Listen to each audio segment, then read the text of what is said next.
তুমি যদি ভেবে থাকো আমাকে বিয়ে করছো জন্য আমার উপরে অধিকার খাটাবে, আবার পরীক্ষায় ভালো নাম্বার করবে, তাহলে জীবনের বড় ভুল করবে। আমি তোমাকে একদম স্বামী হিসেবে মানতে পারছি না। তুমি আমার স্টুডেন্ট হয়ে গেছো, সেখানে তোমাকে আমি স্বামী হিসেবে কিভাবে মেনে নিব? আমাকে কি আপনার বাচ্চা লাগে নাকি? আর আমি অলরেডি ভালো স্টুডেন্ট, আমার কারো সাহায্য লাগে না। আমি নিজের যোগ্যতায় A+ পেয়েছি, বুঝতে পারছেন? আর আপনাকে কে বলছে আমাকে স্বামী হিসেবে মেনে নিতে? সরেন, ঘুমাবো, ঘুমাতে দেন। আয়ান কথাটা বলে নদীর শাড়ির আঁচল সরিয়ে দিয়ে শুয়ে পড়ল।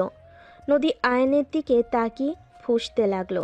নদী মুখ ভেঙচি দিয়ে ঘুরে শুয়ে পড়ল। আয়ান নদীর দিকে ঘুরে নদীর পিঠের দিকে তাকিয়ে ভাবতে লাগলো। পোকা নিয়ে এসে পিঠের ভিতরে ছেড়ে দিলে কেমন হবে? খুব দেমাগ দেখায় বেআইন করতি। বেশি ভাব নিলে ভাব ভেঙে দিব। এতদিন আপুর জন্য কিছু বলি নাই, এখন কিছু বললে খবর আছে। ওয়েট, আরামে ঘুমানো বের করছি। আয়ন ইচ্ছে করে নদীকে পিছন থেকে জড়িয়ে ধরল। নদী চমকে উঠল সামনের দিকে ঘুরতে। আয়ান নদীর বুকে মাথা দিয়ে ঘুমানোর ভান করতে লাগলো। নদী আয়ানকে সরিয়ে দেওয়ার চেষ্টা করতে লাগলো। আয়ান একটু নড়ে আরও শক্ত করে জড়িয়ে ধরল। নদী রেগে বলল, তুমি কি জেগে আছো নাকি? ইচ্ছে করে আমাকে জড়িয়ে ধরছো নাকি? আয়ান, ছাড়ো বলছি। আয়ান কিছু না বলে চুপচাপ ঘুমানোর ভান করতে করতে ঘুমিয়ে গেল। নদী ভাবতে লাগলো। ঘুমিয়ে মনে হয় গেছে। উফ। নদী আয়নকে আর না সরিয়ে দিয়ে ওর হাতের উপরে হাত রেখে ঘুমিয়ে গেল। সকালে আয়নের ঘুম ভাঙলে দেখে নদী ওর বুকে মাথা দিয়ে ঘুমিয়ে আছে। আয়ন ভাবতে লাগলো। কাজটা হইল কি? আমি তো ওনার বুকের উপরে ঘুমিয়ে গেছিলাম, এই আবার আমার উপরে কখন ঘুমালো? আয়ন নদীর কোমরের দিকে চোখ গেলে আয়ন আস্তে আস্তে নদীর কোমরের উপর হাত দিয়ে সুড়সুড়ি দিতে লাগলো। নদী ঘুমের ঘরে চুলকাতে লাগলো। আয়ন মিটিমিটি করে হাসতে লাগলো। আয়ন আবার দিতে যাবে, সাথে নদী বিরক্ত হয়ে উঠে পড়ল। দেখে আয়ন ঘুমিয়ে আছে। আয়নকে জড়িয়ে ধরে শুয়ে আছে। নদী আস্তে আস্তে আয়নের হাত সরিয়ে দিয়ে খাট থেকে উঠে পড়ল। নদী আলমারির কাছে গিয়ে শাড়ি বের করে ওয়াশরুমে চলে গেল। আয়ন এক চোখ খুলে দেখে নদী নাই। আয়ন লাফ দিয়ে উঠে ভাবতে লাগলো।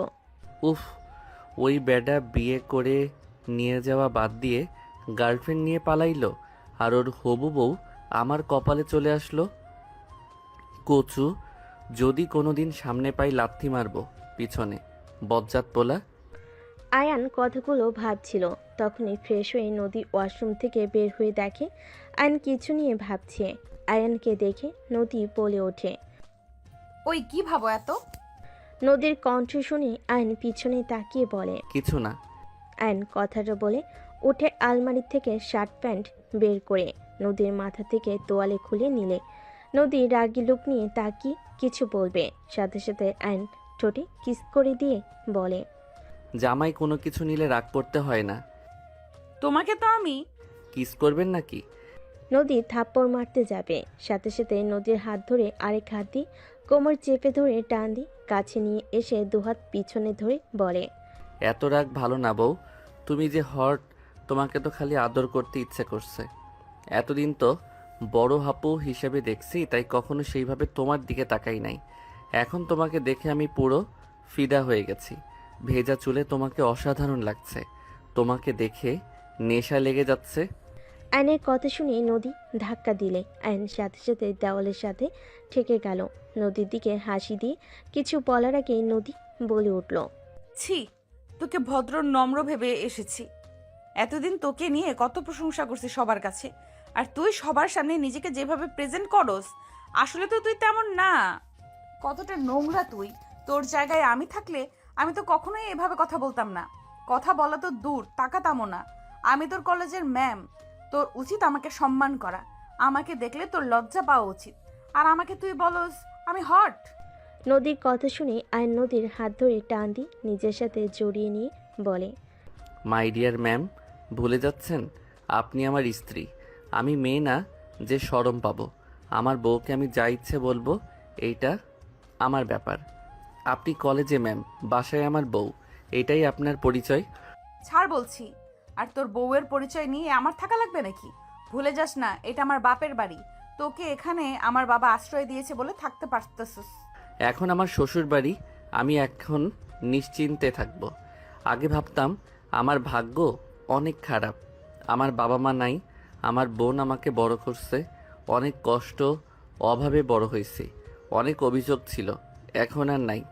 আপনার মতো হট একটা বউ পাইছি, সাথে বড়লোক শ্বশুর বাড়ি।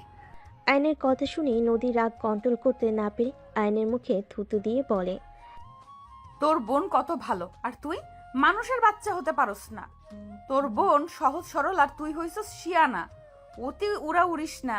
যদি আমার ফ্যামিলির কেউ বুঝতে পারে তুই আমাকে বিয়ে করছস আমাদের সম্পদের জন্য, আর আমি যদি অভিযোগ করি তুই আমার সাথে বাজে ব্যবহার করস, তুই সবার সামনে যত ভদ্র দেখাস ততটা ভদ্র তুই না, তাহলে তোকে তোর বোনকে ঘাট ধাক্কা দিয়ে বের করে দিবে।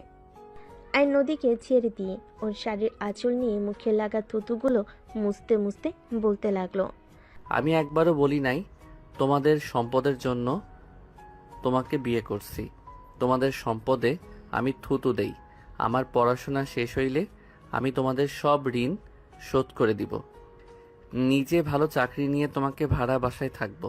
আস্তে আস্তে টাকা জমিয়ে নিজস্ব বাড়ি করব। আয়ন কথাগুলো বলে ওয়াশরুমে চলে গেল। আয়ন গোসল করে জামা কাপড় পরে নিল। ওয়াশরুম থেকে বের হয়ে রেডি হয়ে নিচে চলে গেল। সবাইকে সালাম দিল। আয়নের সালামের উত্তর নিল সবাই। নদীর ছোট বোন তুলি বলে উঠল, আরে বেয়াই, আপনাকে তো দেখি আজকে বেশি কিউট আর হ্যান্ডসাম লাগছে। তুলির কথা শুনে নদীর ভাবি রূপা বলে ওঠে, আরে লাগবে না আবার, আমার ননদের আদর পেয়ে সুন্দর হয়ে যাচ্ছে। রূপার কথাগুলো শুনে সবাই হাসতে লাগলো। আয়ন লজ্জায় মাথা পিছনে দিয়ে বলতে লাগলো, না মানে, আচ্ছা ভাবি আপু কোথায়? আয়ান, আপু আমি কি আজকে কলেজে যেতে পারবো নাকি কোনো কাজ আছে? আরে ভাই, নতুন বিয়ে করছো, বউকে সময় দাও, কলেজে গিয়ে কি হবে? হ্যাঁ ভাবি বাজে কথা বলেন না। আমি আয়ানকে কখনোই স্বামী হিসেবে মানব না। আমি সবাইকে বলে রাখলাম, আয়ানকে কোনোদিন স্বামী হিসেবে মানব না। তাই আমার সাথে জড়িয়ে ওর বিষয়ে কোনো কথা কেউ বলবে না। নদীর কথা শুনে নদীর আব্বু আম্মু কিছু বলবে তার আগে নদী বের হয়ে গেল। নদীর আম্মু রেগে বলে, দেখলে তোমার মেয়ের কি দেমাক, ওকে যে আয়ান বিয়ে করেছে তাই কথা না, আর সেখানে কত বড় কথা বলল। আয়ানকে স্বামী হিসাবে কখনোই মেনে নিবে না। আর কেউ কিছু বলবে তার আগেই আয়ন নদীর আম্মুর দু কাঁধে হাত দিয়ে ধরে বলে, উফ আন্টি রাগ করেন না, আপনার মেয়েকে পটানোর দায়িত্ব আমার। এমনভাবে পটাবো দেখবেন তখন নিজের মুখে আমাকে স্বামী হিসেবে পরিচয় দিবে। আয়ান, নদীর সাথে পাকনামি যেন করতে যাস না। ওর মাথা ঠান্ডা হলে সব ঠিক হয়ে যাবে। তুই ছোট, তোর সাথে বিয়ে দিয়েছি তাই রাগ করেছে। এখানে যে কেউ রাগ করবে। বৌমা, তুমি সবসময় নদীর হয়ে কথা বলবে না তো? তোমাদের দুজনের আদর পেয়ে পেয়ে এত বড় কথা বলার সাহস পেল। আম্মু ক্ষমা করবেন, আমার কথা যদি কষ্ট পান। আম্মু, নদীর জায়গায় যে কেউ থাকলে রাগ করতো। আপনারা হঠাৎ করে আয়ানের সাথে বিয়ে দিলেন, বিষয়টা নদী মেনে নিতে পারছে না, তাইও রেগে আছে। কেন, তোমার ভাই কি ভালো ছেলে না? ওই কি খারাপ ছেলে নাকি যে তোমার ননদ এত বড় কথা বলবে? আম্মু, নদীকে কিছু সময় দেন, আর যত বলুক, স্বামী স্ত্রীর সম্পর্ক পবিত্র থাকতে থাকতে এমনিতেই ভালোবাসা তৈরি হয়ে যাবে। এখন ওই ছোট, আর আয়ানও তো নদীকে বড় আপু বলে ডাকতো। আয়ানকেও নদী তো ছোট ভাইয়ের মতো দেখতো। সেখানে হুট করে স্বামী হয়ে গেলে বিষয়টা লজ্জাজনক ব্যাপার। আমি কিছু বলবো না, তোমরা যা ইচ্ছে করো। নদীর আম্মু রাগ করে চলে যেতে নিবে। আয়ন দৌড়ে নদীর আম্মুর রুমে চলে গেল। নদীর আম্মু খাটের উপর বসলে আয়ন হাঁটু গেড়ে বসে হাত ধরে বলে, আন্টি আপনি এমনভাবে থাকলে কিন্তু আমার ভালো লাগে না। আপনি এইসব নিয়ে চিন্তা করবেন না তো, আমি ওনার মনে জায়গা করে নিবই, আর যা করা লাগবে আমি সব করব। আর সত্যি বলতে আমারও প্রথমে অনেক লজ্জা লাগছিল। ছেলে মেয়ের ভালো করতে গেলে আমরা বাবা মা খারাপ হয়ে যায়। আন্টি এইটা কি বলেন? ভাইয়া আপুরা আর উনিও আপনাদের দুইজনকে অনেক ভালোবাসে। ওনার রাগ হয়েছে তাই এমনভাবে কথা বলছে। আপনি শুধু শুধু রাগ করছেন, দেখেন, আপনি আর আঙ্কেল হুট করে আমাকে বিয়ের কথা বলেন, আমি রাজি হইতে চাই নাই। আপনার মুখের দিকে তাকিয়ে আমি রাজি হয়ে যাই। দুইজনের সময় দরকার। আচ্ছা আন্টি, আমার ফোনটা বাজছে। আয়ন উঠে ফোনটা রিসিভ করে ওর ফ্রেন্ডদের সাথে কথা বলা শেষ করে নদীর আম্মুকে কিছুক্ষণ বুঝিয়ে আয়ন রুম থেকে বের হয়। আগের রুমে গিয়ে ব্যাগ নিয়ে বের হইলে আয়নের দুলাভাই আশিক বলে উঠল, আয়ান, গাড়ি ভাড়া নিয়ে যাও। ভাইয়া ভাড়া আছে, ওনার বিয়েতে তো অনেক টাকা উঠছে, ওইগুলো আছে। ও আচ্ছা, আসো, কলেজে নামিয়ে দিয়ে অফিসে যাব। আপনার আবার লেট হয়ে যাইতে পারে, আপনি যান, আমি গ্যারেজ থেকে সাইকেলটা নিয়ে চলে যাব। আচ্ছা, সাইকেল ঠিক করছো? জি, ঠিক করা হয়েছে। আয়ান ওর দুলাভাইয়ের সাথে কথা বলা শেষ করে বাসা থেকে বের হয়ে গেল। সামনে গ্যারেজ থেকে সাইকেল নিয়ে সোজা কলেজে চলে গেল। কলেজে ঢুকে সাইকেলের এক সাইডে রেখে হেঁটে যেতে লাগলো। নিচের দিকে তাকিয়ে থেকে রাকিবকে কল করতে করতে যেতে লাগলো। হঠাৎ কারোর সাথে ধাক্কা খেয়ে ফোন পড়ে যেতে নিবে, সাথে সাথে ক্যাচ ধরে ফেললো। সামনের দিকে তাকিয়ে দেখে নদী পড়ে আছে। আইন কিছু বলার আগেই কিছু স্টুডেন্ট দৌড়ে এসেছে। 3টা মেয়ে নদীকে ধরে তুলল। আর কয়েকটা ছেলে আয়নের মুখে ঘুষি মেরে বলে, তোর এত বড় সাহস, আমাদের ম্যামকে ধাক্কা মেরে ফেলে দিয়ে তাকিয়ে থাকোস। আয়নকে আরেকটা মারতে যাবে, সাথে সাথেই নদী বলে, এই ওকে ছাড়ো, ওই বুঝতে পারে নাই আমি তাড়াতাড়ি করে যেতে নিয়ে ধাক্কা লাগছে, যাও তোমরা। নদীর কথা শুনে ছেলেগুলো আয়নকে ছেড়ে দিয়ে চলে গেল। আয়ন ঠোঁটের কাছে হাত দিলে দেখে রক্ত বের হচ্ছে। আয়ন কিছু না বলে রক্ত মুছতে লাগলো। হঠাৎ করে কয়েকজন এসে নদীকে সালাম দিয়ে আয়নকে পিছন থেকে জড়িয়ে ধরে আয়নের ঠোঁটে রক্ত দেখে অবাক হয়ে বলে ওঠে, দোষ, তোর মুখে রক্ত? কিছু না, চলো ক্লাসে। আর কখন থেকে কল দিচ্ছি, ধরস না কেন? আয়নর বন্ধুদের সাথে মিলে ক্লাসে ঢুকে পড়ল। নদীও আয়নের ক্লাসে চলে গেল। নদীকে দেখে সবাই দাঁড়িয়ে সালাম দিল। নদী ক্লাসের ভিতর এসে সবাইকে নিজের পরিচয় দিয়ে সবার থেকে পরিচয় নিতে লাগলো। আয়নের কাছে গেলে আয়ান দাঁড়িয়ে বলে, আমার নাম আয়ান। নাইস নেম, বসো। নদী ক্লাস শুরু করতে লাগলো। আয়ন নদীকে মুগ্ধ নয়নে তাকিয়ে থেকে দেখতে লাগলো। নদী মাঝে মাঝে আয়নের দিকে তাকালে আয়নের চোখে চোখ পড়তেই নদী চোখ সরিয়ে নিয়ে ক্লাস করতে লাগলো। নদী ক্লাস শেষ হইলে চলে গেল। রাকিব বলে ওঠে, আয়নর বন্ধুদের নিয়ে ক্লাস থেকে বের হয়ে মাঠের ভিতরে গিয়ে ফুচকাওয়ালা মামার কাছে গিয়ে ফুচকা অর্ডার দিয়ে সবাই বসে থেকে আড্ডা দিতে লাগলো। সবার সাথে ফুচকা খাওয়া শেষ করে সবাই মিলে ক্লাসে চলে গেল। ম্যাম যেমন দেখতে তেমন পড়ানো সিস্টেমটাই অসাধারণ। আচ্ছা বাহিরে চলো, তোদের ট্রিট দিব। আর বলিস কি, তুই আমাদের ট্রিট দিবি? হ্যাঁ চল, বেআইনের বিয়েতে টাকা পাইছি, ওইগুলো দিয়ে খাওয়াবো তোদের। বাহ বাহ, চল। 1:30 কলেজ ছুটি হইলে আয়নর বন্ধুদের সাথে বের হয়ে গেল। 3টার দিকে বাসায় আসলে আয়নের মুখে কাটা দেখে আতিয়া বলে ওঠে, আয়ান, কি হয়েছে? তোর ঠোঁটের কাছে কাটা কেন? কিছু না আপু। কয়েকটা ছেলের খুশি খেয়েছে ভাবি। নদীর কথা শুনে সবাই অবাক হয়ে বলে, কি আয়ান, কি করছোস যে তোকে ওরা মারলো? তুই কি ক্ষতি করেছিলি ওদের? তোর অনেক সাহস বেড়ে গেছে, তাই না? আপু, আমি কিছু করি নাই। আতিয়া মারতে আসবে, সাথে সাথে নদী পানি খাওয়া শেষ করে বলে, ভাবি আমাকে ধাক্কা দিয়ে ফেলে দিয়েছিল, তাই আমার স্টুডেন্টরা ওকে মারছে। কোনো স্টুডেন্টের সামনে শিক্ষিকাকে অসম্মান করলে কি ছেড়ে দেবে নাকি? কি, ওই তোমাকে ধাক্কা দিয়েছিল? আয়ান, আমি তোকে এই শিক্ষা দিয়েছি? নিজের স্ত্রী সব স্টুডেন্টের সামনে ধাক্কা দিয়ে ফেলে দিয়ে অসম্মান করস? তোর লজ্জা লাগে না? আয়ন আতিয়ার কথা শুনে আতিয়াকে কিছু বলবে, তার আগেই আয়নের গালে থাপ্পড় বসিয়ে দিল। আয়ন গালে হাত দিয়ে নদীর দিকে তাকিয়ে থাকলো। নদীর সোফা থেকে উঠে না দেখার ভান করে রুমে চলে গেল। আয়নকে আরও মারতে যাবে। আয়ন দুহাত দিয়ে মাঠ থেকে বাঁচার চেষ্টা করতে লাগলো। নদীর আম্মু বলে ওঠে, বৌমা থামো, ওকে কেন মারছো? তোমার ননদ ভালো মানুষ নাকি? আয়ান, সত্যি করে বলো তো কি হয়েছিল? আর তুমি হঠাৎ করে ওকে ধাক্কা কেন দিয়ে ফেললে? আন্টি, বিশ্বাস করেন, আমি ইচ্ছে করে কিছু করি নাই। আমি রাকিবকে কল দিতে দিতে হাঁটছিলাম, হঠাৎ করে উনি সামনে আসলো, ধাক্কা লেগে উনি পড়ে যায়। তারপর তারপর সব খুলে বলে রূপা বলে, শুধু শুধু আয়ানকে মারলে আফা? আয়ান যাও, রুমে গিয়ে ফ্রেশ হয়ে নাও। আয়ন সোজা নদীর রুমে চলে গেল। নদী আয়নের দিকে তাকিয়ে থেকে ভিলেন মার্কা হাসি দিল। আয়ন কিছু না বলে ব্যাগ টেবিলের উপর রেখে আলমারি থেকে শার্ট প্যান্ট নিয়ে ওয়াশরুমে চলে গেল। গোসল করে বের হলে শার্ট প্যান্ট বারান্দায় মেলে দিল। আয়ন বারান্দায় দাঁড়িয়ে থেকে পাশের বারান্দার মেয়েটার দিকে তাকাতেই মেয়েটা বলে, হাই আয়ান, কেমন আছো? আলহামদুলিল্লাহ, তুমি কেমন আছো? এই তো আলহামদুলিল্লাহ। বউ কই তোমার? শুয়ে আছে। ও আচ্ছা, সন্ধ্যার দিকে ছাদে এসো। আয়ন মেয়েটাকে কিছু বলবে তার আগে নদী পিছনে দাঁড়িয়ে রাইসার দিকে রাগী লোক নিয়ে তাকাতেই রাইসা চলে যেতে নিলে আয়ন বলে, ওই এখন চলে যাচ্ছ কেন? আমার কথা তো শুনে যাবে নাকি? পরে শুনবো। কথাটা বলে চলে গেল। নদী খাটের কাছে চলে গেল। আয়ন কিছুক্ষণ সামনের দিকে তাকিয়ে থেকে রুমের দিকে তাকিয়ে দেখে নদী খাটের উপর পা ঝুলিয়ে বসে আছে।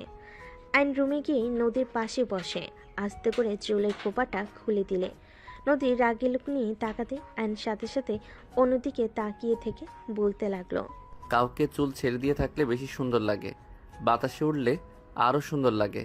আমার মাথার চুল ছেড়ে দিতে বলছি তোমাকে। কই না তো, তাহলে খুললে কেন? দেখতে মন চাইলো তাই। আচ্ছা শোনো, তুমি কি তখন ব্যথা পেয়েছিলে? মানুষ জন্য কিছু বলি নাই। ব্যথা পাইলে কি আর না পাইলেই কি? পাইছো নাকি সেইটা বলো। পাইছি, কি করবি? কোথায় দেখি? কোমরে আর হাতে একটু পেয়েছি। কানার মতো করে হাঁটো। আয়ন নদীর হাত নিয়ে দেখতে লাগলো। আয়নের কাছ থেকে হাত নিয়ে বলে, ছাড়ো। দেখি হাতটা কোথায় পাইছো, দেখা তো যাচ্ছে না। ছাড়ো বলছি। তোমার দেখতে হবে না। দেখাবে নাকি জোর করে কিস করব? বেয়াদব, এখানে ব্যথা পাইছি, কি করবি? হ্যাঁ, নদীর কথা শুনে আয়ন দুষ্টামির হাসি দিয়ে বলে, আমি তো ব্যথার জায়গায় কিস করতে চাইলাম, তাহলে কিস করি। আয়ন নদীর বুকের দিকে যেতে যাবে আয়নের মুখ ধরে বলতে লাগলো, আমি রেগে বলছি, একদম কাছে আসবে না, মারবো কিন্তু। রেগে বসে কেউ রোমান্স করার জন্য বুকের দিকে দেখায় নাকি? নিশ্চয়ই তোমার আমার ভালোবাসা পেতে ইচ্ছা করছে, এত লজ্জা পাও না? নদী আয়নের মাথা সরিয়ে দিয়ে লাফ দিয়ে উঠে দৌড়ে রুম থেকে বের হয়ে গেল। আয়ন খিলখিল করে হাসতে হাসতে খাটের উপরে গড়াগড়ি খেতে লাগলো। নদী পিছিয়ে এসে দরজার আড়াল থেকে আয়নের হাসি দেখে নিজের অজান্তে মুখে হাসি ফুটে উঠল। আয়নের ফোন বেজে উঠলে আয়ন কলটা রিসিভ করলো। আসসালামু আলাইকুম। কে? আমি। ও আমার নাম্বার কোথায় পেলেন? আয়ান, বাসে ফিরে আয় বাবা, আর কত আমাদের শাস্তি দিবি? বাই। আয়ন কল কেটে দিল। আয়নের ফোন বাজতে লাগলো। আয়ন ফোন বন্ধ করে রেখে রুম থেকে বের হয়ে গেল। আয়ন নিচে গেলে তুলি বলে ওঠে, আয়ান, একটু বের হব, তুমি কি আমাকে নিয়ে যাবে? কোথায় যাবে? প্রতিদিন যেখানে যাই সেখানেই। ও আচ্ছা। প্রতিদিন তুই কোথায় যাস রে? ওনার ফ্রেন্ডদের সাথে আড্ডা দিতে যাই। ও তা তুলি, তুই একা যা, প্রতিদিন ওকে নেওয়া কি দরকার? আয়ান গেলে বান্ধবীরা ফ্রিতে খাওয়াই। তুলি কথাটা বলে হাসতে লাগলো। সবাই ভুল কুচকে তাকায়। নদী বলে ওঠে, মানে কি? মানে আসলে ও তুমি তো আয়ানকে স্বামী হিসেবে মানোই না, তাই তোমাকে বলে কিছু হবে না। আয়ানকে নিয়ে গেলে আমার ফ্রেন্ডরা আয়ানের প্রেমে হাবুডুবু খাচ্ছে। আয়ান ওদের সাথে কথা বললে ওরা ফিদা। এদিকে আমি যা ইচ্ছে অর্ডার দিই খেতে থাকি, সব বিল ওরা দেয়। ঘোরা থেকে শুরু করে সব ওরা পেমেন্ট করে, আমি আর আয়ান শুধু খাই ঘুরি ফ্রিতে। তুলি কথাটা বলে হাসতে লাগলো।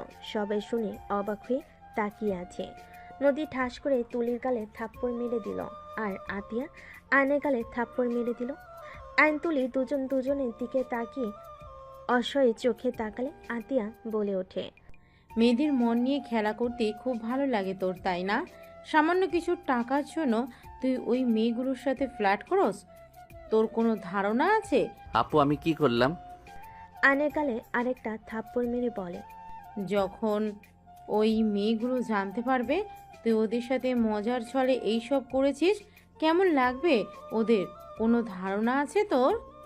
তুলির কথা শুনে নদীর আম্মু অবাক হয়ে বলে, তুই কি করস? মানে তুই জানোস না নিজের রক্তের পরিচয় দিচ্ছিস নাকি? যদি রক্তের পরিচয় দেস তাহলে দরজা খোলা আছে, বের হয়ে যা। ভাবি, এসব কি বলছেন? তুই চুপ কর। তুই এত খারাপ, তোকে কি আব্বু টাকা দেয় না? অন্যের টাকায় খাওয়া ঘোরার জন্য দুজন মিলে ওই মেয়েদের সাথে এমন করতে লজ্জা লাগে না? আয়নকে বাদ দিলাম, ওই ছোট, তুই তো ওর বড়, আর একটা মেয়ে হয়ে এসব করতে লজ্জা করে না? আরে আজব তো, আমি এখানে কি করছি? ওদের আমি বারবার বুঝিয়েছি, দেখ আয়ন ছোট, এসব প্রেম প্রীতি বুঝে না, ওর পিছনে ঘুরে লাভ নেই। ওরা উল্টা আমাকে বলে আমি নাকি আয়নকে লাভ করি, জন্যই নিয়ে আসি না। আমাকে অনেক ধরনের কথা বলতো, তো আমি কি করব? সেখানে ওদের যদি আয়নের সাথে কথা বলতে ভালো লাগে, আমার কি দোষ? আয়ন তো আর ওদের সাথে খারাপ কথা বলে না। আয়ন কেমন জানি কথা বলে, ওরা মুগ্ধ হয়ে শুনে আর হাসে। ওদের দোষ আমাদের না, ওদের দোষ আমাদের না, আমরা বারবার করেছি তো। আর আমাকে বলেছিল আয়নকে পটাবে, সেখান থেকে ওদের চ্যালেঞ্জ অনুযায়ী যাই 1 মাস হয়ে গেছে, আয়নকে কেউ পটাতে পারেনি। আর এমনিতেও আয়নেরও লাভ আছে, আমি তো দেখি ভাবি।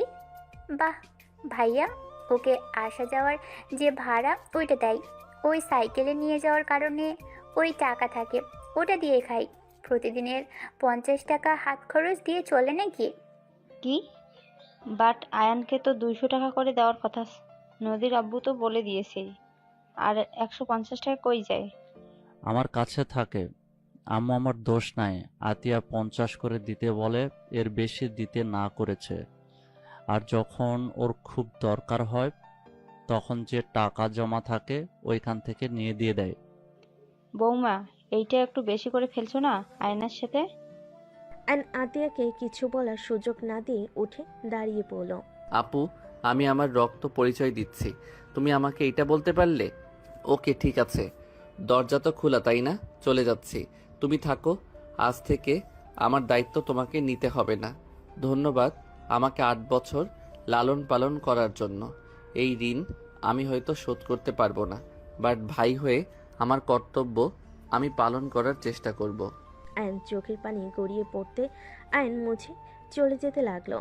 আশিক নদীর আপু রূপা আয়নকে আটকানোর জন্য হাত ধরে আতিয়া বলে ওঠে, আম্মু, রূপা আশিক ছেড়ে দাও, বড় হয়ে গেছে, আমাকে ছাড়া সে অনেক কিছু করতে শিখে গেছে, চলে যেতে দেন।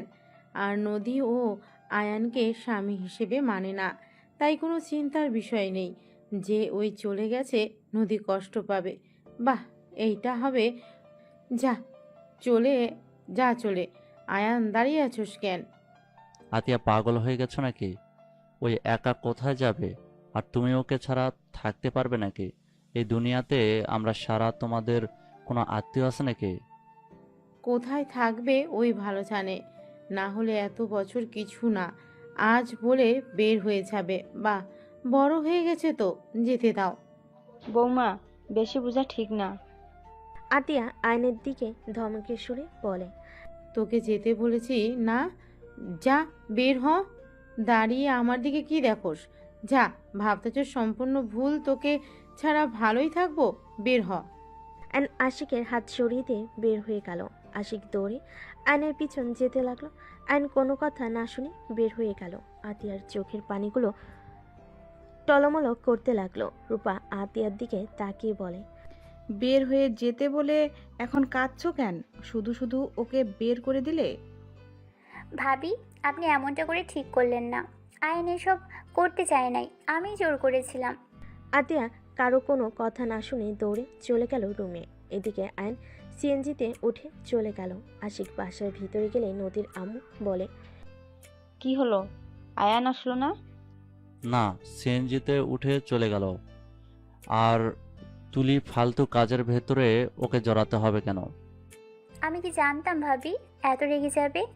আর এখানে এত রেগে যাওয়ার তো কোনো কারণ আমি দেখি না। নদী থাপ্পড় মারলে তুলি চুপ হয়ে গেল। নদী রুমে চলে গেল। তুলি কান্না করতে করতে রুমে চলে গেল। 5 দিন পর। আশিক, আয়ানকে কি খুঁজে পেয়েছো? ওর বন্ধুদের থেকে কোনো খবর পাইছো?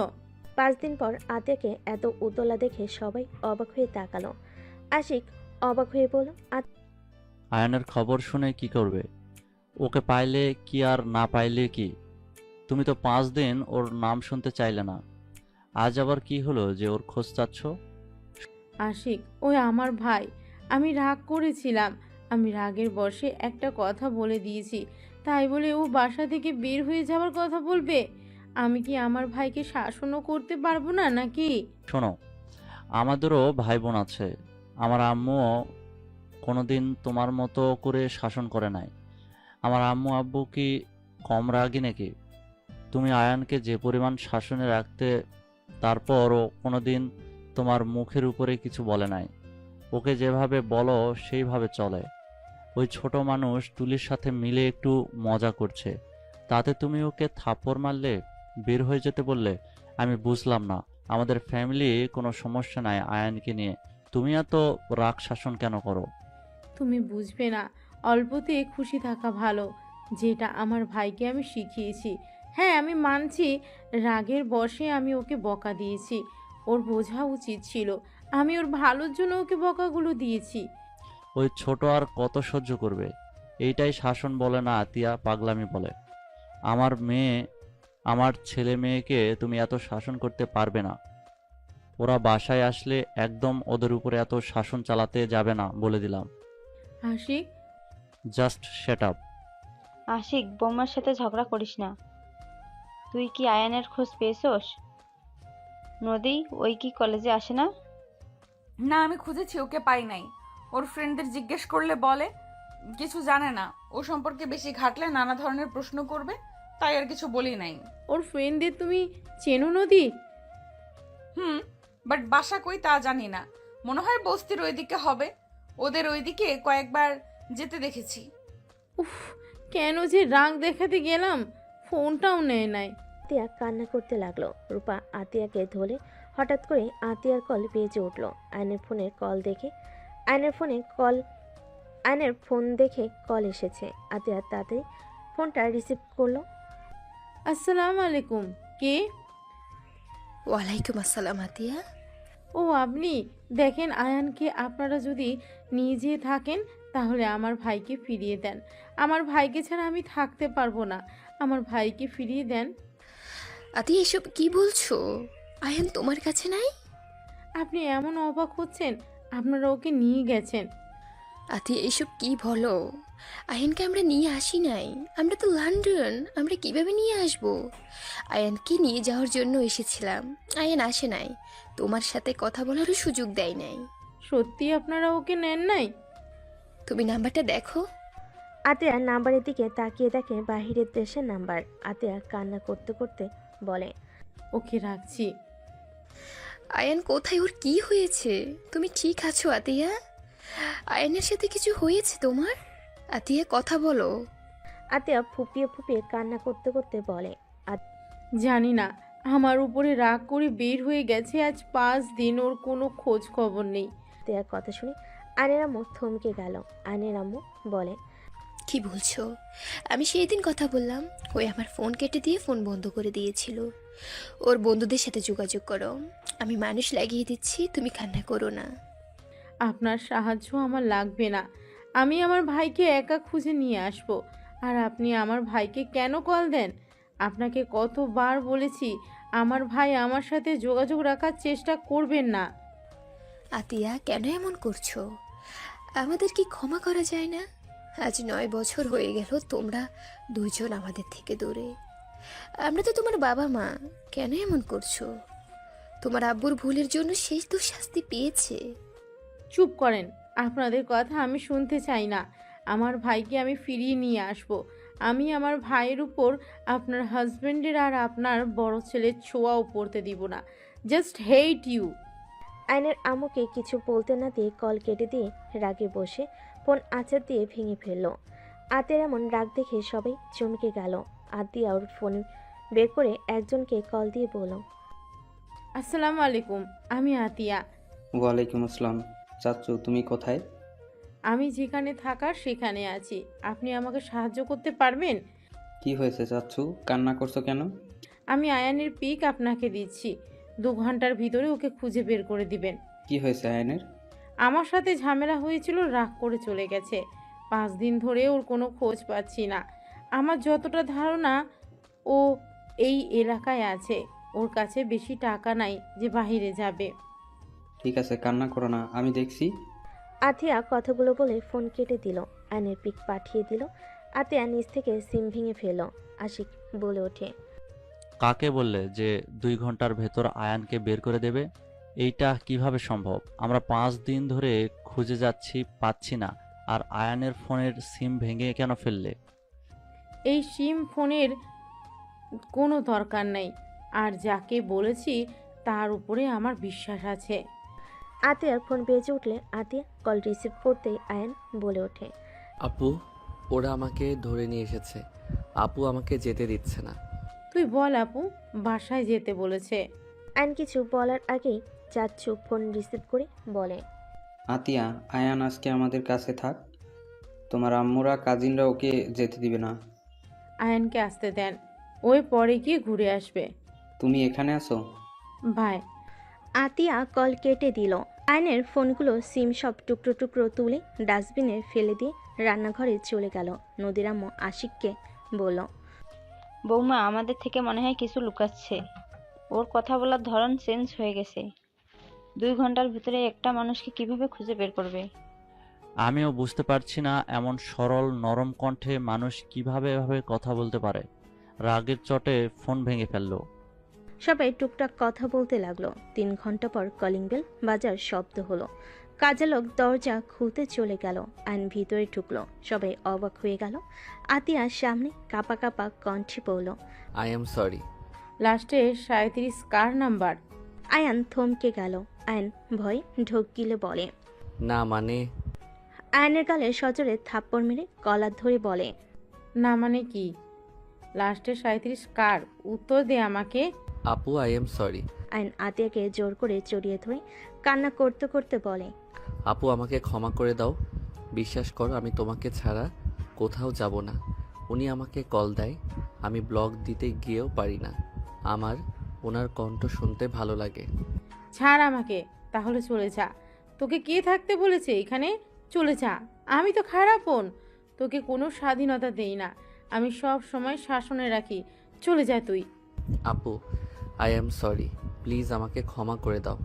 আমার ভুল হয়ে গেছে। আমি আর ওনার ফোন রিসিভ করব না। উনি বারবার আমাকে কল করে। আমি কতবার বলছি আমাকে কল দিবেন না। আমি ফোন বন্ধ করে রাখি। ফোন চালু করলে ওনার 1000টা কল আসে। আমাকে আগে কেন বলস নাই? আমার থেকে আর কি কি লুকাচ্ছিস তুই? আর তুই এই 5 দিন কোথায় ছিলি? আপু, আমি একটা জব দিয়েছি। ওইখানে থাকা খাওয়া সব ফ্রি। মাসে 10,000 টাকা দিবে। তোকে জব নিতে কে বলেছে? আপু, আমি তো বড় হয়েছি, এখন আমার স্ত্রীও আছে। বউকে কিছু কিনে দিতে গেলে সেই তোমার থেকে চাইতে হবে বা দুলাভাইয়ের থেকে। আমার এইটা মোটেও ভালো লাগবে না। নিজে সবার ঘাড়ে বসে খাচ্ছি, আবার বউকে কিছু দিতে গিয়ে তাদের থেকে যদি নিতে হয়। ওই, তোকে আমি বলছি আমাকে কিছু গিফট করতে? ওই, তোর বয়স কত? এত পাকনামি তোকে কে করতে বলছে? ফাজলামি করস তুই, তাই না? সবাইকে টেনশনে ফেলে ফাজলামি করস। আতিয়াকে আয়ন ছেড়ে দিয়ে নদীর দিকে তাকালে আয়ন বলে, আই এম সরি। আমাকে প্লিজ সবাই ক্ষমা করে দেন। আমি কাউকে চিন্তায় ফেলতে চাই নাই। আপু আমাকে সেই দিন এমন কিছু বলছিল, আমি বিষয়টা মেনে নিতে পারছিলাম না। এই, কি এমন বলছে তোকে? তোর বোন তো তোকে মাঝে মাঝে রেগে বাড়ি থেকে বের হয়ে যেতে পারে। সেখানে এতদিন যাস নাই, সেদিন কেন গেলি? বের হওয়ার ব্যাপারে আমার খারাপ লাগে নাই। আমার খারাপ লাগছে আপু আমাকে রক্তের পরিচয় দেওয়ার কথা শুনে। আমি কি এমন করছিলাম? আমি তো জাস্ট ওই মেয়েদের সাথে কথা বলতাম মজা করে। এর থেকে তো আমি কোনো বাজে কথা ভিতরে বা তাদের দিকে বাজেভাবে তাকাইও নাই। রুমে যা। আমার রাগ আরো বাড়ছে কিন্তু তোর উপরে। যাচ্ছি। আর একটা কথা বলার আছে। কি কথা? আপু, সাথী মেয়েটা আমার পিছনে লাগছে। সাথীকে? যে আমাকে ধরে নিয়ে গেছিল, ওনার ছোট মেয়ে, আমাদের পাশে কলেজে নাকি পড়ে। ও, তুই এড়িয়ে যাবি? আর তুই বিয়ে করছিস এটা কাউকে জানানোর দরকার নেই। আপু, না জানালে ওরা বিয়ে কথা বলছে। আমার পড়াশোনা শেষ হইলে অনুষ্ঠান করবে। আর ইন্টার পরীক্ষা দেওয়ার পরে আমাদের নাকি বিয়ে পড়িয়ে রাখবে। আমি কথা বলে নিব, তুই যা রুমে। কে বিয়ে পড়াবে? আসলে তোমাদের বড় ভাই বোনের মাঝে চলছেটা কি? তোমাকে কে কিডন্যাপ করেছিল? আমু, কিডন্যাপ না, আমি যাকে বলেছিলাম সেই ওকে খুঁজে নিয়ে গেছিল। ও আরেকটা কথা আপু, রূপা মেয়েটা নাকি ভাবি হয়।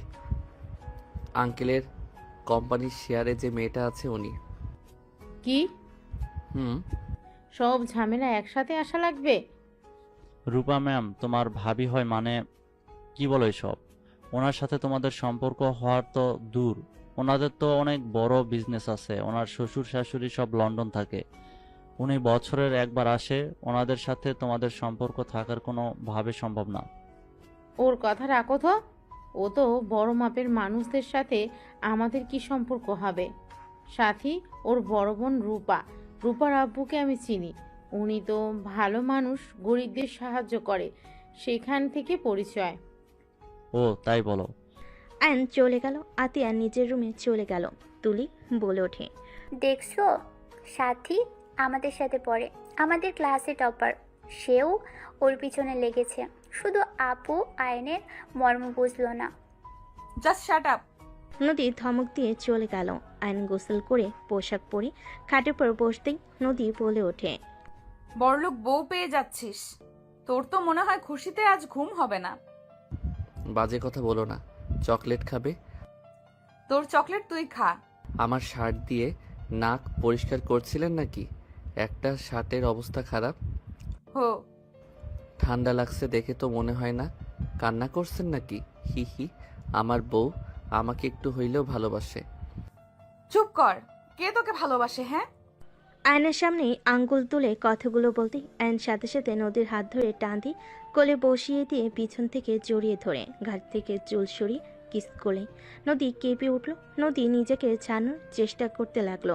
আয়ন নদীর পেটে হাত দিয়ে নিজের সাথে চেপে ধরে বলল, ভালোবাসো মুখে বললে কি সমস্যা? হ্যাঁ, আমি তোকে ভালোবাসি না, ছাড় বলছি।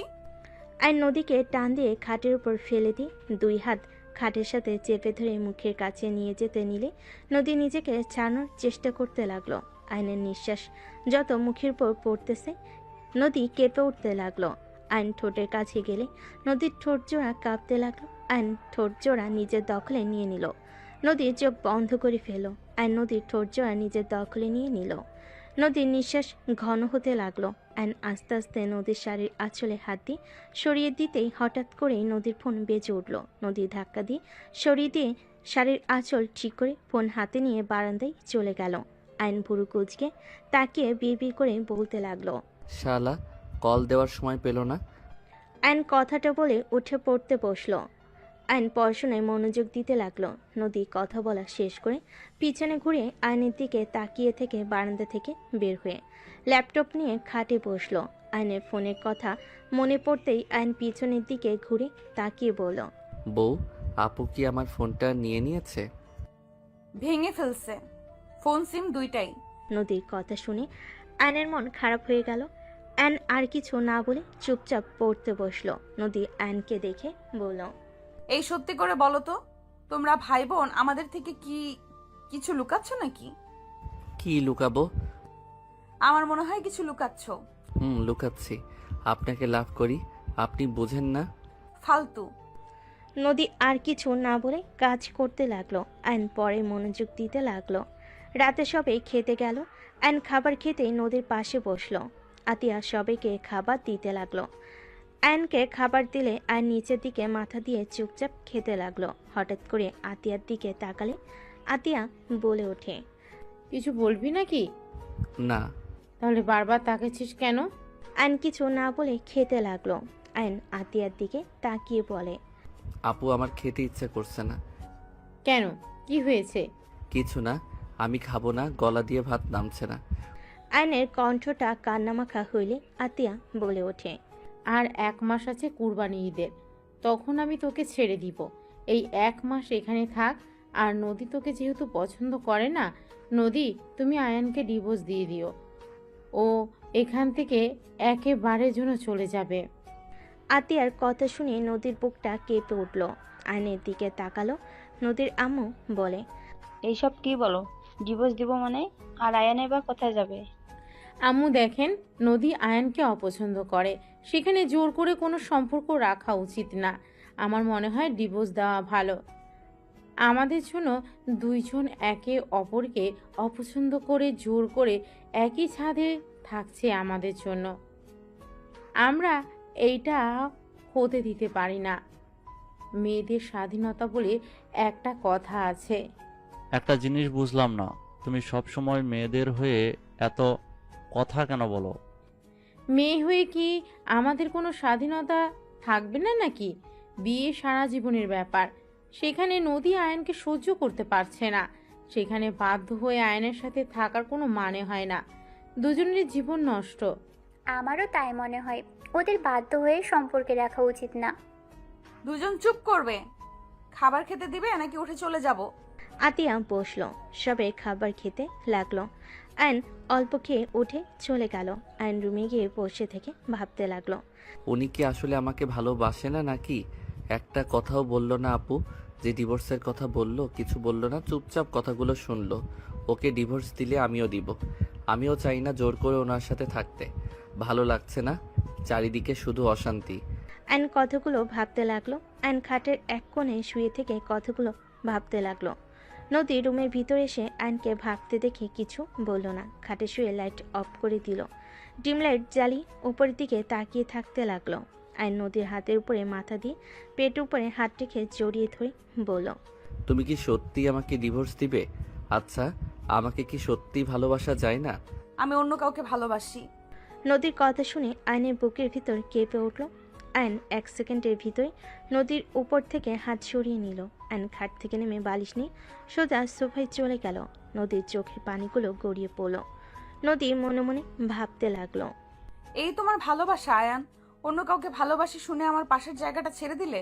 নিজের স্ত্রীকে নিজের করে রাখার বয়স তোমার হয় নাই। কিভাবে নিজের জায়গায় ধরে রাখতে হয় সেটা তুমি জানো না আয়ান। নদী কথাগুলো ভাবতে ভাবতে চোখের পানি ফেলতে ফেলতে ঘুমিয়ে গেল। আয়ন এপাশ ওপাশ হতে লাগলো। আয়ন ভাবতে লাগলো, আমাকে ভালো না বাসলে আমি ছিলাম না দেখে আমার শার্ট জড়িয়ে কেন কান্না করছে? আর সত্যি কান্না করছে নাকি আমার ভুল ধারণা? আমি কাছে গেলাম, আমাকে শুধু মুখে বলল সরে যেতে। কই প্রথমের মতো তো জোর করে সরিয়ে দেওয়ার চেষ্টা তো করলো না। উফ, মেয়ে মানুষকে বোঝা বড্ড কঠিন। আমার বোন একটা আছে, এত পেঁচালো কেন এই মেয়ে মানুষ, ধ্যাত ভালো লাগে না। আয়ন কথাগুলো বলে ঘুমিয়ে গেল। সকালে ঘুম ভাঙলে নদী আয়নের দিকে কিছুক্ষণ তাকিয়ে থেকে ওয়াশরুমে চলে গেল। আয়নের ঘুম ভাঙলে খাটের দিকে তাকিয়ে দেখে নদী নাই। আয়ন উঠে ওয়াশরুমের দিকে তাকিয়ে বুঝলো ওয়াশরুমে গেছে। আয়ন উঠে বারান্দায় চলে গেল। বারান্দার গ্রিল ধরে দাঁড়িয়ে থাকতে লাগলো। হঠাৎ করে সামনে থেকে রাইসা বলে উঠল, গুড মর্নিং আয়ান, কেমন আছো? গুড মর্নিং, আলহামদুলিল্লাহ ভালো। তুমি কেমন আছো? আলহামদুলিল্লাহ। কাকির থেকে শুনলাম তুমি নাকি রাগ করে বের হয়ে গেছিলে। ওই আর কি। আর এমন করবে না, তুমি তো জানো ভাবি তোমাকে কত ভালোবাসে। যাই হোক, তোমার বাসার সবাই কেমন আছে? আলহামদুলিল্লাহ। তা বাসায় আসো, ঘুরে যাও। আম্মু আব্বু তোমার কথা জিজ্ঞেস করে। ছেলেটা কোথায়, রাগ করে গেল? যাবো এক সময়, কলেজে যেতে হবে। ওকে যাও। রাইসা চলে গেলে আয়ন পিছনে ঘুরে তাকালে দেখে নদী তাকিয়ে আছে। আয়ন কিছু না বলে নিচের দিকে তাকিয়ে আলমারির কাছে গিয়ে শার্ট প্যান্ট নিয়ে ওয়াশরুমে চলে গেল। ফ্রেশ হয়ে পোশাক চেঞ্জ করে আয়ন বের হইল। ব্যাগ কাঁধে নিয়ে নিচে চলে গেল। আয়ন একজনকে দেখে অবাক হয়ে গেল। আয়ন বলে উঠল, খালা। আয়নের কণ্ঠ শুনে পিছনের দিকে মহিলাটা তাকাতেই আয়নকে বলল, কে বাবা তুমি, আমাকে চেনো? MKH। আয়নের কথা শুনে রহিমা খালা অবাক হয়ে গেল। রহিমা খালা কাঁপা কাঁপা কণ্ঠে বলে উঠল, আয়ান। আয়ন দৌড়ে গিয়ে রহিমা খালাকে জড়িয়ে ধরল। সবাই অবাক হয়ে তাকিয়ে থাকতে লাগলো। আতিয়া রান্নাঘর থেকে বের হলে চমকে গেল। আয়নকে রহিমা খালা সারা মুখে চুমু দিতে লাগলো আর কান্না করতে করতে বলে, আয়ান আব্বু তুমি এখানে আছো? বড় মামুনি কোথায়? আপু। আয়নের কথা শুনে রহিমা খালা পিছনে ঘুরে তাকাতেই আতিয়াকে দেখে বলে, মামুনি কেমন আছেন? ভালো, আপনি কেমন আছেন? আজ আমি অনেক খুশি তোমাদের দেখা পেয়ে। আয়ান বাবা কত বড় হয়ে গেছে, আমি তো চিনতেই পারি নাই। আমার বুক পর্যন্ত ছিল, আর এখন কত বড় হয়ে গেছে আমি চিনতেই পারি নাই। হি হি হি। MKH, তুমি কিন্তু আমার ছোট হয়ে গেছো। আমাকে সম্মান করবে। আমি তোমার আব্বু হয়ে গেছি। আয়নের কথা শুনে রহিমা খালা ফিক করে হেসে বলে, একদম, আপনি আমার আব্বু হয়ে গেছেন। মামুনি, আপনি দয়া করে বাবুকে নিয়ে চলেন, আমি ওনাদের খবর দেই। খালা, দয়া করে এখানে কোনো ধরনের কথা তুলেন না। আয়ান, কলেজে যাচ্ছিস না? রহিমা, তুই ওদের দুজনকে চিনোস? রহিমা খালা কিছু বলবে তার আগেই আতিয়া বলে, আম্মু, ওনার সাথে আগে পরিচয় ছিল, ওনার সাথে থাকা হয়েছিল, ওনার বাসায় কাজ করতাম তো। ও আচ্ছা। মামুনি, কি বলেন এসব? ঠিক বলছি খালা। কিরে, যাস না কেন? যাব না আজকে। যেতে বলছি, যা। আয়ন আর কিছু না বলে চলে গেল। রহিমা খালা আতিয়াকে বলে, মামুনি, বেয়াদবি মাফ করবেন। আপনি আয়নবাবু এখানেই থাকেন, আমি ওনাদের জানিয়ে দিই, ওনারা আপনাদের ছাড়া ভালো নেই। কে ভালো নাই রে? আপা, তুমি কিছু জানো না ওরা কারা? খালা, প্লিজ চুপ করবেন। রহিমা খালা আর কিছু বলল না। এদিকে আয়ন কলেজে চলে গেল। কলেজ ছুটি হলে আয়ন রাকিবকে বলল, এই যে মেয়েটা আসছে, তুই ওই মেয়েটাকে পটিয়ে নিবি। যদি নিস তাহলে তোর লাইফ সুন্দরভাবে কাটবে। কে ও? এখানে নাম করা বিজনেসম্যানের ভাতিজি। বলিস কি, রাহেন চৌধুরীর ভাতিজি? হ্যাঁ, থাক, আমি যাই। আয়নের সাথে কিছু বলার আগে সাইকেল নিয়ে জোরে চালিয়ে চলে গেল। নদীকে দাঁড়িয়ে থাকতে দেখে আয়ন সামনে গিয়ে বলে, সাইকেলে যাবেন নাকি? নদী কিছু না বলে পাশে রিকশায় উঠে পড়ল। আয়ন আর কিছু না বলে ওর পিছন পিছন যেতে লাগলো। বাসে গেলে নদী সোজা রুমে চলে গেল। আয়নও রুমে চলে গেল। নদী ফ্রেশ হয়ে নিচে চলে গেলে আয়ন ফ্রেশ হতে চলে গেল। ফ্রেশ হয়ে নিচে গেলে আয়ন আতিয়াকে বলল, আপু, আমি একটু বাইরে যাব। MKH, তুমি কতদিন আছো? আছি, আজকেই দিনটাই। MKH মানে কি? নদীর কথা শুনে আয়ন কিছু না বলে চলে গেল। রহিমা খালা হেসে বলে, MKH মানে মিষ্টি খালা। এই আমাকে ছোটবেলা থেকে এটাই বলে ডাকে। ও আচ্ছা। হঠাৎ করে আয়ন দৌড়ে বাসার ভিতর ঢুকলো। সবাই ভুরকুচকে তাকালে আয়ন আতিয়াকে বলল, MKH, আপনি এটা কি করলেন? আপু তো এখন রেগে যাবে। মানে? আপু।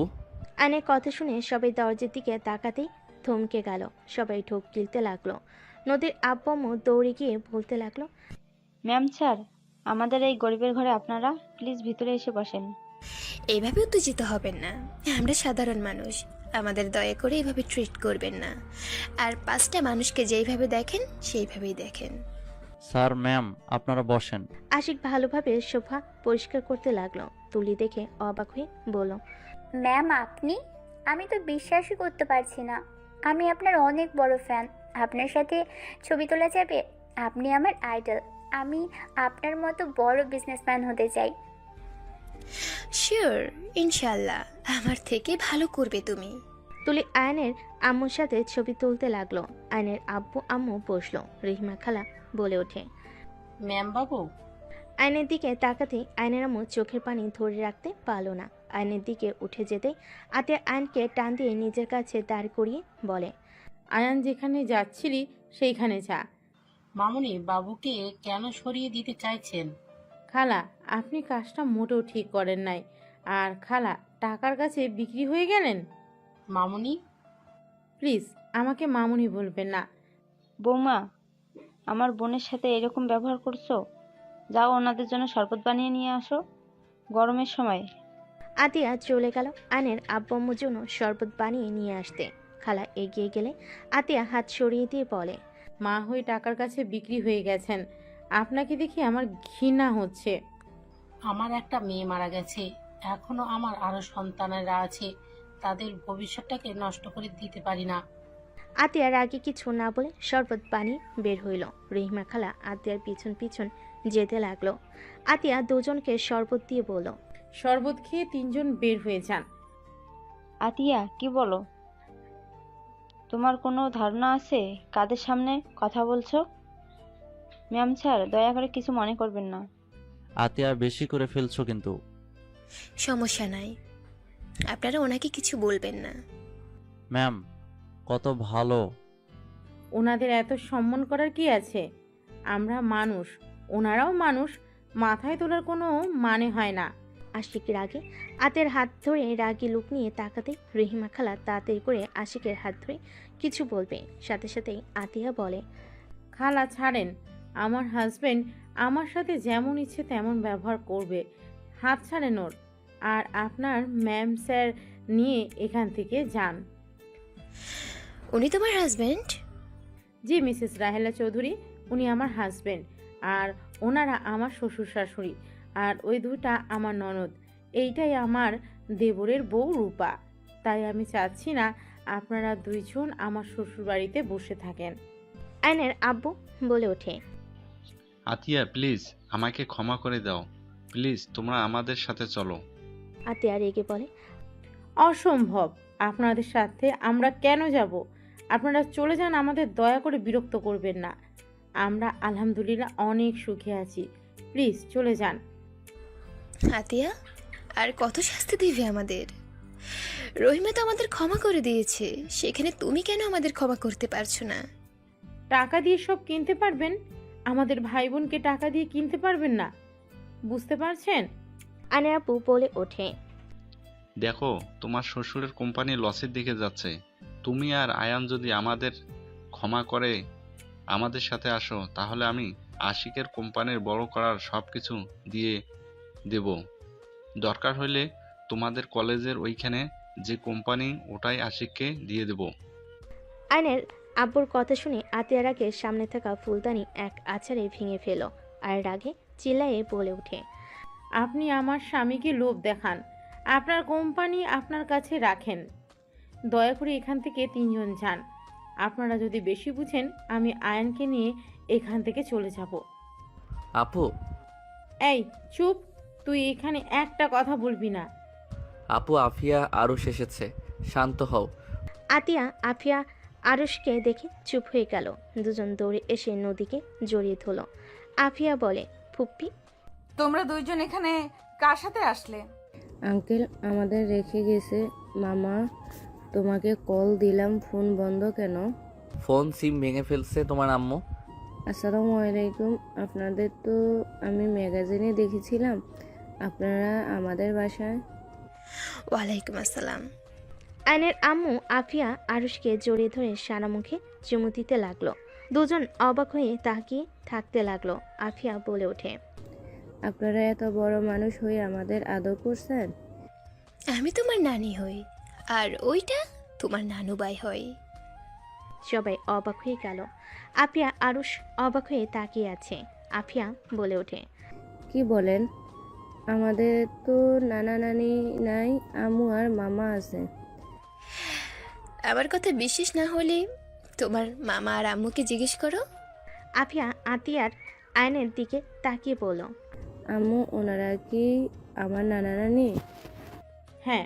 আতিয়ার কথা শুনে সবাই অবাক হয়ে গেল। নদীর আম্মু বলে ওঠে, কি ওনারা তোমার বাবা মা মানে? তুমি তো বলছো তোমরা এতিম। আমাদের থেকে নিজের পরিচয় কেন লুকিয়েছ? এত বড় বাড়ির ছেলে মেয়ে হয়ে ওই বস্তিতে কি করছিলে? এইসব মানে কি? আমাদের এভাবে ধোকা কেন দিয়েছ? আশিক, তুমি আমাকে ভুল বুঝছো। আমি তোমাদের ধোকা দিতে চাই নাই। আমি ওনাদের পরিচয়ে বাঁচতে চাই না। আমরা ভাই বোন ওনাদের পরিচয় নিয়ে থাকতে চাই না। দয়া করে তোমরা আমাকে ভুল বুঝো না। আমি ওনাদের ঘৃণা করি। আমি চাই নাই আমার ছোট ভাই আমার বাবা বড় ভাইদের মতো হোক, আর টাকা কারণে অভদ্র তৈরি হোক। মানুষকে মানুষ মনে করবে না, টাকার গরমে সব কিনে নেওয়ার চেষ্টা করবে, অন্যায় করে টাকা দিয়ে মুখ বন্ধ রাখবে। এমন যেন না হয়।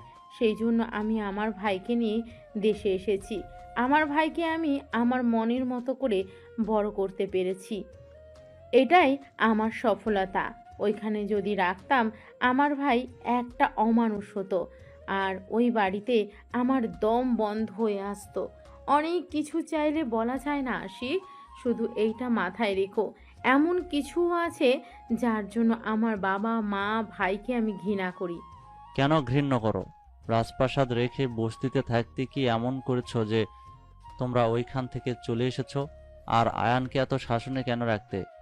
আয়ানকে সবসময় অভাবের ভেতরে রাখার কেন চেষ্টা করতে? কিন্তু তুমি তো আমাকে বলতে পারতে, আমার ফ্যামিলিকে না বললে। বাট তুমি তো আমার সাথে কোনো কিছু শেয়ার করো না। এই তোমার ভালোবাসা, 7 বছর ধরে আমার সাথে আসো, কিন্তু একবারও বললাম না আমাকে। বের হয়ে যাও এখান থেকে। তুমি আমাদের সবাইকে ধোঁকা দিয়েছো। ধোঁকাবাজ মেয়েকে আমি আমার বউ হিসেবে দেখতে চাই না। এখনই বের হয়ে যাও। আশিক, চুপ, একদম আমার নাম ধরে ডাকবে না। ভাইয়া, তুমি কথা বলো না। তুমি নিজেও কাউকে কিছু জানাও নাই। তুমি ছোট হয়ে সবকিছু লুকিয়ে গেছো। আপনারা আপুর সংসার ভাঙতে ভালো লাগছে নাকি? আপনারা কেন আমাদের ভিতরে আসেন? আশিক বাবা, আমার মেয়েকে ভুল বোঝো না। চুপ করেন। আমাদের স্বামী স্ত্রীর মাঝে আপনি কথা বলবেন না। আমার সন্তানদের রেখে তোমাকে যেতে হবে। আশিক, চুপ করো। বৌমা কোথাও যাবে না।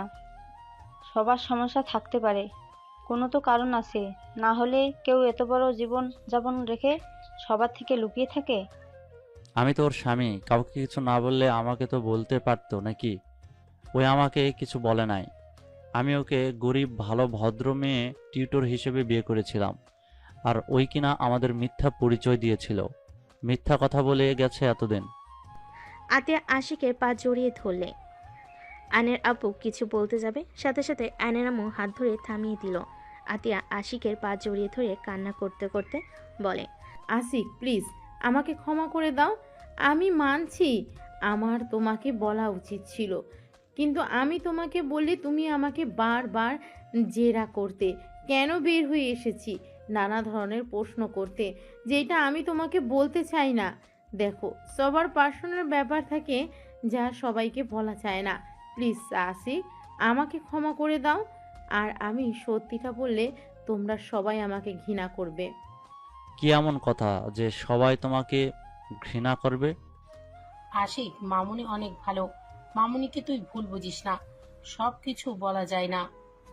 কাউকে বলা না গেলে আমাকে তো বলা যায়, তাই না? আতিয়া, পা ছাড়ো, বিরক্ত লাগছে। আর শোনো, তোমার বাবা মায়ের সাথে দুজন চলে যাও। আমি যাব না, আমি ওনাদের সাথে যেতে চাই না। আমি যদি চাই আমাদের আর কখনো বাংলাদেশে আসতে দেবে না। ওনাদের মান সম্মানে লাগবে এই বাড়ির বউ বলে। ভাইয়া প্লিজ আমাদের ক্ষমা করে দেন। আয়ন আশিকের সামনে গিয়ে ক্ষমা চাইলে আশিক কিছু না বলে আতিয়াকে সরিয়ে দিয়ে রুমে চলে গেল। আতিয়া আশিকের পিছন পিছন যেতে লাগলো। আয়ন রেগে বলতে লাগলো, এখানে আসতে কে বলেছিল আপনাদের? আপনারা কি ভাবছেন আপনারা এখানে আসবেন আর আপু আমি আপনাদের সাথে চলে যাব? আয়ান, বিশ্বাস কর বাবা, আমরা বুঝতে পারিনি এমন কিছু হবে। আমরা তো তোর হারিয়ে যাওয়ার খবর শুনে গতকাল দেশে এসেছি। 1টার দিকেই রহিমা আমাদের কল দিয়ে বলল, তাই আমরা এখানে এসেছি তোদের বুঝিয়ে নিয়ে যাওয়ার জন্য। আমরা বুঝতে পারিনি এমন কিছু হবে। ভালো করছেন ভাইয়া, যদি বের করে দেয় আপনাদের খবর আছে। আপনারা এখান থেকে দয়া করে চলে যান। আয়ন হাত জোর করে বলে আয়নের আম্মু কান্না করতে করতে চলে গেল। আয়নের আব্বু বলে ওঠে, ভুল আমাদের ছিল। তোমার আম্মুকে কেন তোমরা কষ্ট দিচ্ছ? আয়ন কিছু না শুনে অন্যদিকে ঘুরে দাঁড়ালে আয়নের আব্বু চলে গেল। রহিমা খালাও চলে গেল। নদীর আম্মু বলে ওঠে, আমি জানি না তোমাদের মাঝে কি হয়েছে, কিন্তু তোমরা কাজটা ঠিক করলে না। উনি তোমাদের জন্ম দিয়েছে, তোমাদের 9 বছর ধরে কাছে পায় না, না তোমাদের দেখতে পারছে না ছুঁয়ে দেখতে পারছে। আমি একজন মা, আমার মেজ সন্তানটাই দূরে থাকে, প্রতিনিয়ত ওর জন্য বুকটা পুড়ে।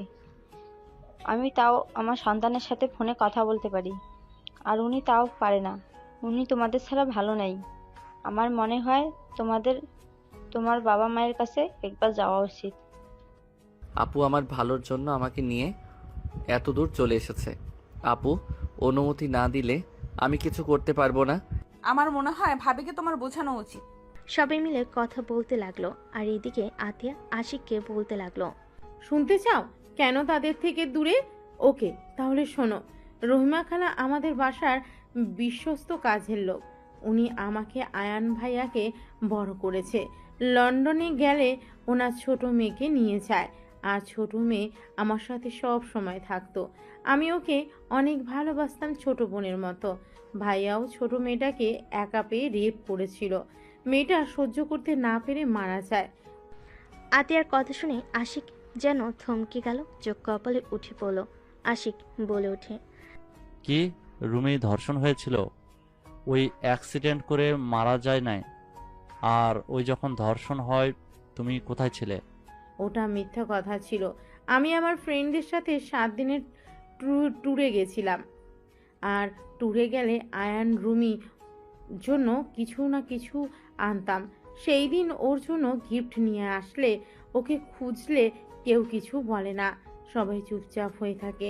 আয়ান ছোট মানুষ দৌড়ে এসে আমাকে জড়িয়ে ধরে বলে, আপু, রুমি আপুকে তো ভাইয়া আকাশে তাড়া করে দিয়েছে, কাউকে বলো না আমি তোমাকে আসতে বললাম, বললে ভাইয়াকে পুলিশ ধরে নিয়ে যাবে। কথাগুলো শুনে আমার হাত পা ঠান্ডা হয়ে যাচ্ছিল। আমি চিৎকার করলে পরে জানতে পারি সব কিছু। আর আব্বু আম্মু সব জানার পর চুপ করেছিল। আব্বু সব কাজের লোককে টাকা দিয়ে মুখ বন্ধ করে রেখেছিল। রইমা খালা পাগল হয়ে গেছিল প্রায়। ওনাকে নিয়ে আমি থানায় যেতে চাইলে উনি আমার সাথে থানায় যায় না, টাকা দিয়ে রুমির মৃতটা অ্যাক্সিডেন্ট বলে চালিয়ে দেয়।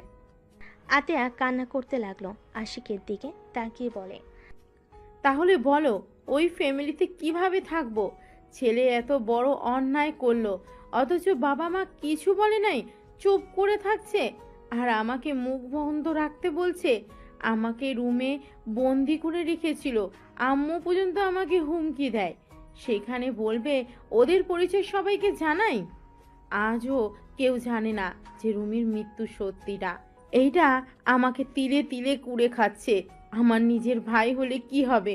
ওর শাস্তি পাওয়া উচিত ছিল। আর খালা আজ টাকার কাছে বিক্রি হয়ে গেছে।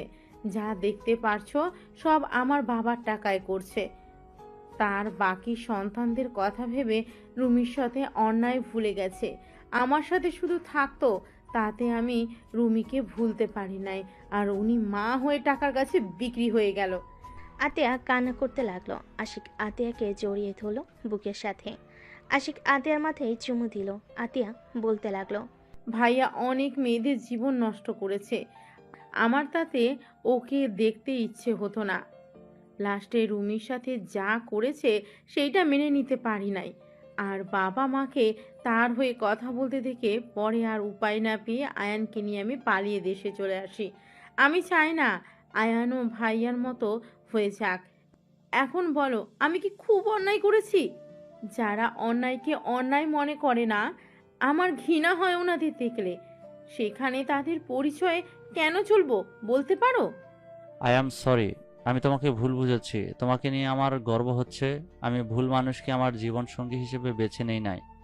ওকে আর কাউকে এইসব বলার দরকার নাই। তুমি তোমার মতো থাকো। আতিয়া আশিককে জড়িয়ে ধরে কান্না করতে লাগলো। আশিক আতিয়াকে সান্ত্বনা দিতে লাগলো। আইন রুমে গিয়ে বসে থাকতে লাগলো। নদী আয়নের পাশে এসে বসলো। আইন নদীর দিকে তাকিয়ে আবার নিচের দিকে তাকালো। নদী আয়নকে বলল, আমার মনে হয় তোমার ফ্যামিলির সাথে তোমার থাকা উচিত। ওনার চোখের পানি মিথ্যা ছিল না। তোমাদের হারানো ব্যথা তার চোখের পানিগুলো স্পষ্ট দেখা যাচ্ছিল। সেই তোমাদের আম্মু, সেই কখনোই তোমাদের ক্ষতি চাইবে না। আমারও ইচ্ছে করে আম্মুর কাছে যেতে, কিন্তু আমি আপুকে কষ্ট দিতে পারবো না। ভাবিকে কাছে গিয়ে বোঝাও, দেখো বাবা মা কতদিন বাঁচবে। যদি তাদের সাথে শেষ পর্যন্ত না থাকতেই পারে, তাহলে সন্তান হয়ে জন্ম নিয়ে কি লাভ হইলো? ফ্যামিলির সাথে বাঁচতে শিখতে হয়। সবাই মিলেমিশে থাকার মাঝে আনন্দ আছে। দেখো না আমাদের ফ্যামিলি একসাথে থাকে, কত মজা হয়। এভাবে দূরে দূরে থাকলে কি কোনো মজা আছে বলো? আমি কি করব? আমার মাথায় কিছুই ঢুকছে না। মাথা ব্যথা করছে, ঘুমাবো। আইন উপর হয়ে শুয়ে পড়ল। নদী আয়নের দিকে কিছুক্ষণ তাকিয়ে থেকে ভাবতে লাগলো, তুমি আমাকে ছেড়ে চলে যাবে, ভাগ্যিস তোমার প্রতি ভালোবাসা প্রকাশ করি নাই, করলে আজ আরো বেশি কষ্ট পেতে হইতো। নদীর চোখের কোণায় পানি গড়িয়ে পড়তেই মুছে নিল। সন্ধ্যার দিকে ঘুম ভাঙলে চোখ খুলে দেখে নদী ওর পাশে আদর্শা হয়ে বসে আছে। আইন নদীর কোলে মাথা দিতেই নদী চমকে উঠল। আইন জড়িয়ে ধরে বলল, তুমি কি আমার উপরে ভাইয়ার মতো রাগ করছো? আমি রাগ করলেই কি আর না করলেই কি আয়ান? আমি তো আর তোমার কেউ না। নদী, তুমি আমার স্ত্রী। তুমি কি আমাকে ভালোবাসতে পারবে না? আমি কি তোমার ভালোবাসা পাওয়ার যোগ্য না? তুমি বড়লোক ঘরের ছেলে, আমাদের সাথে তোমার যায় না। তুমি বিয়ে করলে বড়লোক দেখে বিয়ে করবে। তুমি আমার গার্লফ্রেন্ড না, নদী, তুমি আমার বিয়ে করা বউ। বউ গার্লফ্রেন্ডের মধ্যে অনেক পার্থক্য। আমি তোমাকে খুব তাড়াতাড়ি ডিভোর্স দিয়ে দিব। ও সরি, তুমি তো অন্য কাউকে ভালোবাসো। আমাকে ডিভোর্স দিয়ে তার কাছে চলে যাবে নাকি? তোমাকে যখন ওই লোকটা বিয়ে করলো না, তখন তুমি তোমার বয়ফ্রেন্ডকে বিয়ে করতে পারো নাই? কোথায় ছিল তোমার বয়ফ্রেন্ড? দেখো, আমি তোমাকে ছাড়তে পারবো না। মানুষ জীবনে বিয়ে একবার করে, বারবার করার কোনো ইচ্ছে নাই। আমি তোমাকে ভালোবাসি, আমি আর কাউকে বউ হিসেবে মেনে নিতে পারবো না। তুমি আমাকে ভালোবাসো না, এটা আবেগের বশে বলছো। তোমার বাবা মা যদি বলে মেয়ে বড় বেশি, ছেলের বউ হিসেবে মানলাম না, তখন তুমি নিজেই আমার হাত ছেড়ে দিবে। আর এখন আমাকে ভালো লাগছে, ভবিষ্যতে আমাকে তোমার ভালো লাগবে না। নদীর কথা শুনে আয়নের রাগ উঠল। আয়ন কোনো কিছু না বলে উঠে পড়ল। আয়ন ওয়াশরুমে চলে গেল। আয়ন মুখে পানি দিয়ে আয়নের দিকে তাকিয়ে থাকতে আয়ন ভাবতে লাগলো। আমাকে ডিভোর্স দিবা তাই না? আগে তোমাকে বাচ্চার আম্মু বানাই, তারপর দেখবো আমাদের ছেড়ে কিভাবে যাও। আর এই ফালতু কথা বলা বের করব। আয়ন দুষ্টু হাসি দিয়ে ফ্রেশ হয়ে বের হইল। নদীর দিকে তাকাতে নদী উঠে চলে গেল। আয়ন নদীর পিছন পিছন যেতে লাগলো। আয়নের পকেটে বাদাম থাকাতে আয়ন একটা বাদাম নিয়ে সোজা নদীর কোমরের দিকে ছুঁড়ে মারল। নদীর ভুল কুচকে পিছনে তাকালে আয়ন শীষ বাজাতে বাজাতে অন্যদিকে তাকিয়ে নিচে নেমে যেতে লাগলো। নদী বলে উঠল, ফাজিল কোথাকার, বেয়াদব ছেলে একটা। নদীর কথা শুনে সবাই নদীর দিকে তাকালো। আয়ন নদীর দিকে তাকিয়ে বলে, এক্সকিউজ মি, আমাকে কিছু বলছেন? থাপ্পড় মেরে দাঁত ফেলে দিব। আন্টি, এটা কি ধরনের বেয়াদব বলেন তো? স্বামীর দাঁত ফেলে দিলে সবাই ওনাকে বলবে না? দাঁত ছাড়া স্বামী, মান সম্মান কার যাবে বলেন তো? আয়নের কথা শুনে আতিয়া বাদে সবাই হেসে দিল। নদী রেগে বলে উঠল, জাস্ট শাট আপ আয়ান। ঢং। আয়ন কথাটা বলে নিচে নামলো। নদী নিচে নেমে সোফায় বসলে আতিয়া বলে ওঠে, নদী, মন থেকে একটা কথা বলবে? কি কথা ভাবি? তুমি কি সত্যি আয়নের সাথে থাকতে চাও না? দেখো, মন থেকে বলো। যদি না থাকতে চাও তাহলে আমাদের বলো। আতিয়ার কথা শুনে নদী চুপ করে থাকলো। আয়ন বলে ওঠে, আপু, ওনার কথা রাখো। আমি ওনাকে ডিভোর্স দিব না। উনি আমাকে মেনে নিক বা না নিক, উনি আমার স্ত্রী নামে থাকবে। আমি বেঁচে থাকতে ওনাকে অন্য কারো হতে দিব না। Just shut up. কেউ থাকতে না চাইলে তাকে জোর করে রাখা যায় না আয়ান। যে চলে যেতে চায় তাকে চলে যেতে দিতে হয়, না হলে সেই তীরে তীরে কষ্ট পেতে পেতে মারা যাবে। আপু, আমি ওনাকে ছাড়া কাউকে আমার লাইফে চাই না। উনি আমার স্ত্রী, উনি থাকবে সারা জীবন। বলো। আয়নের কথা শুনে নদী অবাক হয়ে তাকালো। তুলি বলে উঠল, আয়ান তোমাকে সবার সামনে চাচ্ছে, আর তুমি এত ভাব কেন নাও আপু? এসব আবেগ, আবেগ চলে গেলে তখন আর আমাকে ভালো লাগবে না। বারবার এক কথা কেন বলো? আমি একবারও বলছি এইটা আমার আবেগ, তুমি আমার স্ত্রী, তাই আমি তোমাকে ভালোবাসতে শুরু করছি। বলতে ভালোবাসি। দেখো, আমি তোমাকে চেয়েছি মানে তোমার আমার হয়ে থাকতে হবে। তোমার বয়ফ্রেন্ড যেই থাকুক আমি তার হতে দিব না।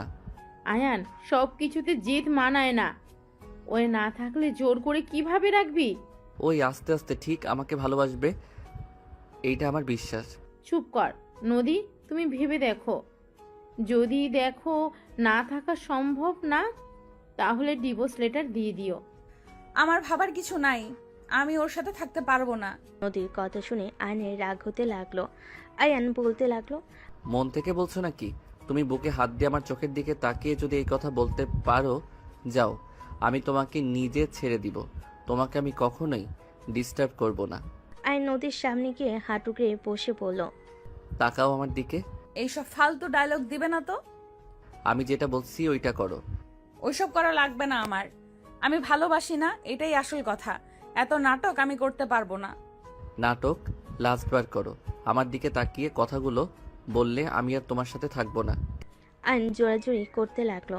এক পর্যায়ে আয়নের উপরে বিরক্ত হয়ে নদী চিল্লাইয়ে বলে উঠল, আমি তোমাকে ভালোবাসি না।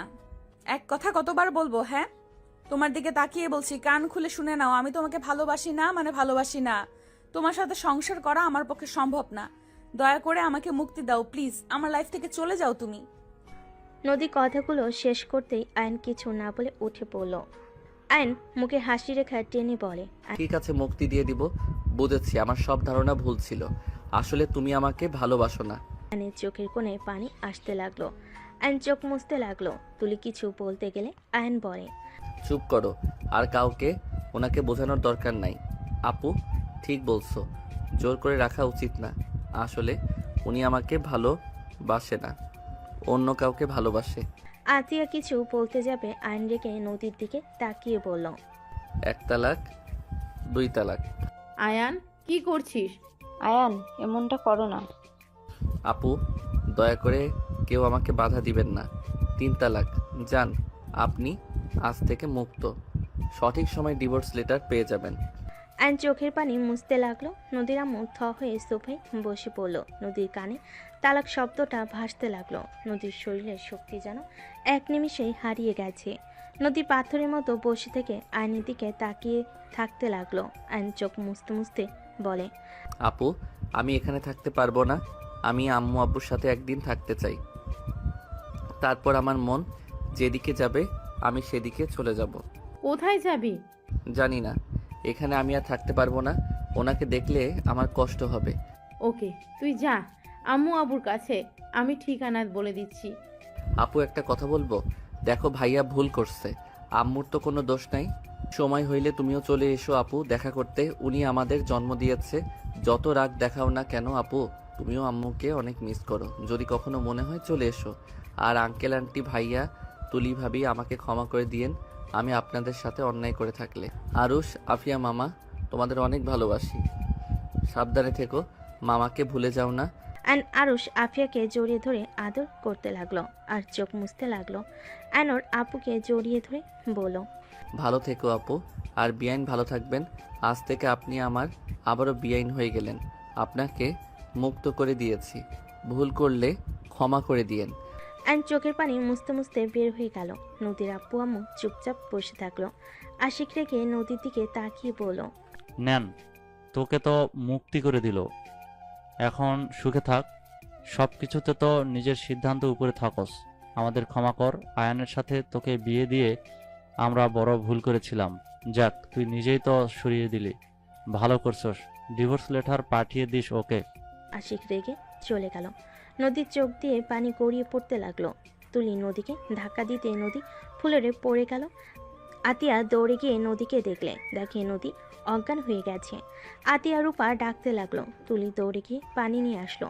রূপা নদীর মুখে পানি দিতে দিতে বলতে লাগলো, নদী, এই নদী, চোখ খুলো। কি হলো তোমার? চোখ খুলো।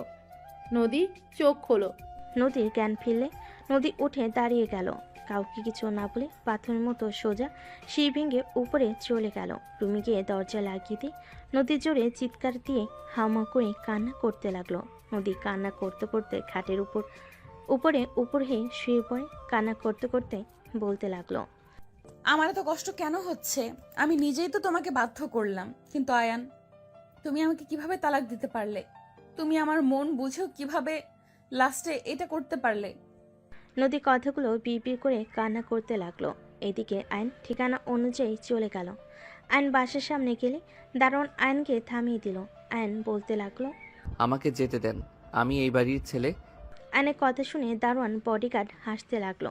দারোয়ান বলে ওঠে, ওই ছেলে, এখান থেকে যা।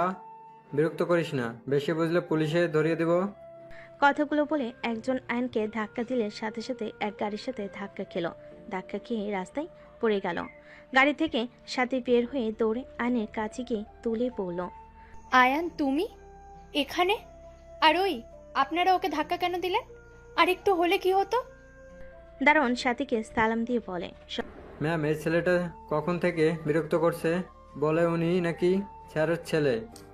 ঠিক তো বলছে, ওই এই বাড়ির ছেলে। সরেন সামনে থেকে। সবাই অবাক হয়ে তাকালো। আইনের পায়ে ধরে ক্ষমা চাইতে যাবে, সাথে সাথে আইন বলে, কি করছেন? আমি আপনার ছোট, আমার পায়ে কেন ধরতে নিয়েছেন? দেখেন, আমি কিছু মনে করি নাই। আপনারা আপনাদের দায়িত্ব পালন করছেন। আইন কথাগুলো বলে সাথে সাথে ভিতরে গেল। সাথীকে আইন ধন্যবাদ দিয়ে দিল। দুজন শব্দ দরজার সামনে দাঁড়িয়ে কলিং বেলে চাপ দিল। কাজের লোক দরজা খুলে দিল। সাথী আইন একসাথে বাসার ভিতর ঢুকলো। বসার ঘরে যেতে সবাই আইনকে দেখে অবাক হয়ে গেল। আইনের আম্মু দৌড়ে এসে আইনকে জড়িয়ে ধরে বলে, আয়ান বাপ, তুই এসেছিস? আমি তো বিশ্বাস করতেই পারছি না। আয়ান, আতি হাসি করে আসে নাই? না, আমি একা এসেছি। আয়নকে দেখে রাফি দৌড়ে এসে আয়নকে জড়িয়ে ধরে কান্না করে দিল। রাফি কান্না করতে করতে বলতে লাগলো, আয়ানবাবু কেমন আছিস তুই? ভাই আমাকে ক্ষমা করে দে ভাই।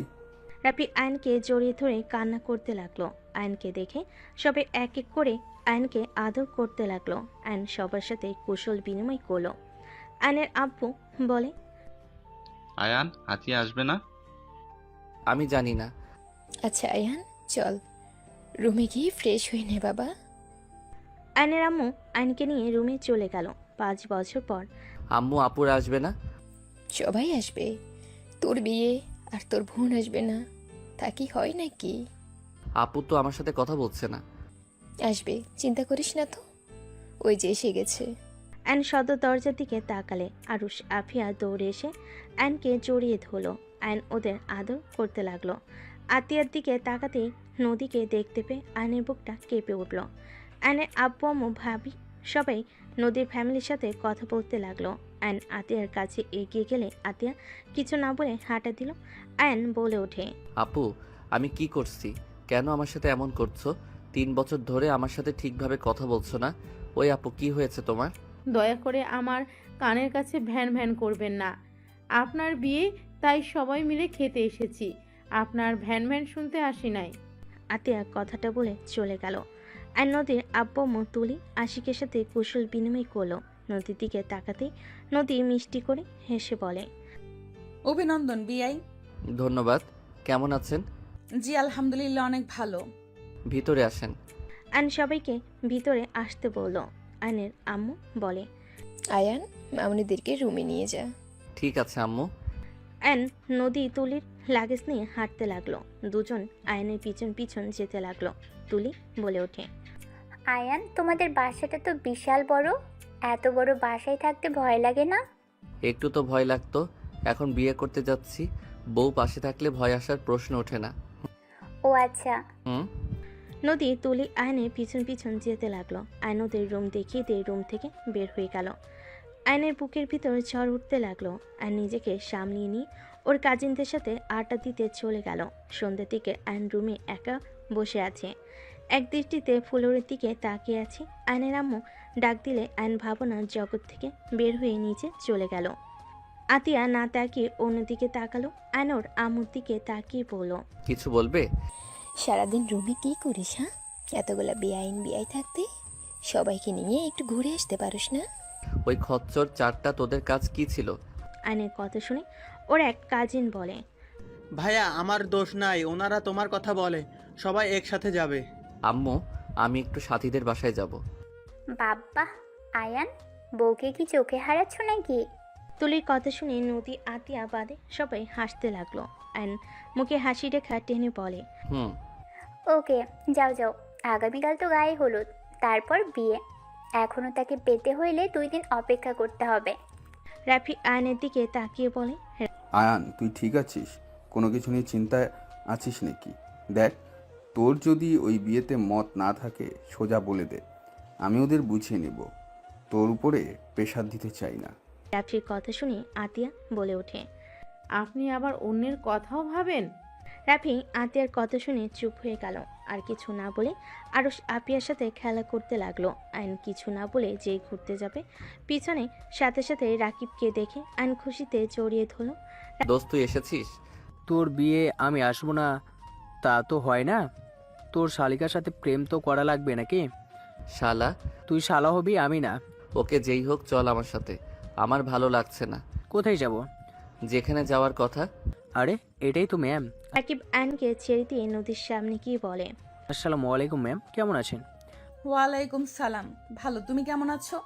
আলহামদুলিল্লাহ ম্যাম, আপনার সাথে তো আয়নের তেমন একটা কথাই হতো না, সেখানে আর কাউকে দাওয়াত না দিয়ে আপনাকে দিয়েছে। রাকিব, ওইটাই আমার বোন। আশিকের কথা শুনে রাকিব ভ্যাবাচেকা খেয়ে গেল। রাকিব মুখ ফসকে বলে ওঠে, শালা তুই তাহলে ম্যামের প্রেমে হাবুডুবু খাচ্ছিলি? রাকিবের কথা শুনে সবাই অবাক হয়ে গেল। আইন রাকিবের মুখ চেপে ধরে নিয়ে যেতে লাগলো। আইনকে গাড়িতে তুলে আইন ড্রাইভিং করতে লাগলো। আইন সোজা সাথীদের পাশে চলে গেল। আইনকে দেখে সবাই অবাক হয়ে তাকিয়ে আছে। আইনের ভাবি বলে ওঠে, আয়ান, তুমি এখানে? ভিতরে আসো। ভাবি সাথী কোথায়? আয়নের কথা শুনে সবে মিটিমিটি হাসতে লাগলো। আয়নের ভাবি মিটিমিটি হেসে আয়নকে দেখিয়ে দিল রুম। আয়ন রাকিবকে নিয়ে সোজা সাথীর রুমের দিকে নক করতে লাগলো। কে? আমি আয়ান। আসো। আয়ন রাকিবকে বাহিরে রেখে ভিতরে ঢুকলো। সাথী আয়নকে দেখে বলল, তুমি এখানে কেন? আমার লাইফটা নষ্ট করতে নিয়েছো? আবার দেখতে আসলে নাকি যে কেমন দেখা যাচ্ছে বিয়ের পর, কেমন অবস্থা করব? সাথী বাজে কথা বলো না। রাকিব ভিতরে আয়। রাকিব ভিতরে আসে। সাথী রেগে বলে, তুমি এখানে কি করছো? বের হও। এই চুপ করো, শুনো। আমি রাকিবকে বলেছিলাম তোমাকে পটাতে। হ্যাঁ মানছি আমি ওকে লোভ দেখিয়েছিলাম, কিন্তু রাকিব তো তোমাকে সত্যি করে ভালোবাসে। ওই তোমাকে লোভের জন্য ভালোবাসে নাই। তুমি শুধু শুধু ওর উপরে রেগে আছো। শুনো, রাগ জিদ অভিমান করে ভুল সিদ্ধান্ত নিও না, যা সারা জীবন পস্তাতে হবে। আমার কাছে আইডিয়া আছে, শোনো। আমার কিছু শুনতে হবে না। বের হও দুজন। আমার কারোর সাথে কথা বলার কোনো ইচ্ছে নেই। রাকিব সাথীর পায়ের কাছে বসে পা জড়িয়ে ধরে বলে, সাথী, আমি তোমাকে অনেক ভালোবাসি। আমি তোমাকে ছেড়ে থাকতে পারবো না। আমি তোমাকে নিয়ে পালিয়ে যেতে চাই। সাথী, আমার চাকরি হয়েছে। আমি জানি আমি তোমাকে তোমার আব্বুর দামি দামি কিছু দিতে পারবো না, তবে আমি তোমাকে কখনোই কষ্ট পেতে দিব না। আমি তোমাকে সুখে রাখার চেষ্টা করব। প্লিজ তুমি আমাকে ক্ষমা করে দাও। রাকিব কান্না করতে নিলে সাথী নিজের রাগ অভিমান ভুলে রাকিবকে জড়িয়ে ধরে কান্না করতে করতে বলে, আমার কিচ্ছু চাই না, আমি শুধু তোমাকে চাই রাকিব। চলো এখন পালিয়ে যাই আমরা। এই না, এখন না, আমার আইডিয়া শোনো। অ্যান্ড দুজনকে প্ল্যান খুলে বলল। কথা বলা শেষ হলে সাথী বলে, ওকে, এখন যাও দুইজন। আরে বউ একটু দেখি না। শালা, কাকে বউ বলোস? অথুক্কু, বন্ধুর বউ মানে তো আমারও বউ, আর আমার বউ মানে তো তোর ম্যাম। অ্যানের কথা শুনে দুজন হেসে দিল। অ্যান রাকিবকে নিয়ে বের হয়ে গেল। অ্যান সোজা বাসে চলে গেল। অ্যান রাকিব রুমে বসে থেকে প্ল্যান করতে লাগলো। অ্যানকে ওর কাজিনরা ডেকে নিয়ে যেতে লাগলো। ওদের সাথে সাথে গিয়ে আড্ডা দিতে লাগলো।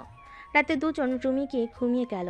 সকালে হলুদের অনুষ্ঠান শুরু হলে সবাই নাচ গান করতে লাগলো। নদী আয়নের দিকে তাকিয়ে মুখে হাসি রেখা টেনে আয়নের গালে হলুদ লাগিয়ে দিল। আয়ন নদীর হাত ধরলে নদীর চোখের পানি গড়িয়ে পড়ল। আয়ন টান দিয়ে ঘুরিয়ে হলুদ লাগিয়ে দিয়ে বলে, আরে বিয়াইন আমাকে দিবেন, শুধু নিজেও তো নেন। আয়ন হলুদ দিয়ে হাসতে লাগলো। সাথে ওর কাজিনরা বন্ধুরা হাসতে লাগলো। গায়ে হলুদের অনুষ্ঠান শেষ হয়ে গেলে সবাই আড্ডা দিতে লাগলো। বিয়ের দিন চলে আসলো। 6টার দিকে বরপক্ষ হয়ে রওনা দিল। আয়ন রাকিব ওর বন্ধুরা সবাই বরের ড্রেস পরেছে। সবাই রুমাল দিয়ে মুখ ঢেকে রেখেছে। সাথীদের বাসার সামনে গেটে নামলে সবাই একসাথে ভিতরে গিয়ে বসে পড়ল। অ্যান্ড আস্তে আস্তে ওইখান থেকে সরে সোজা কাজীর কাছে চলে গেল। কাজীকে টাকা দিয়ে রাকিবের আর সাথীর বিয়ে সব কিছু লিখে রাখতে বলল।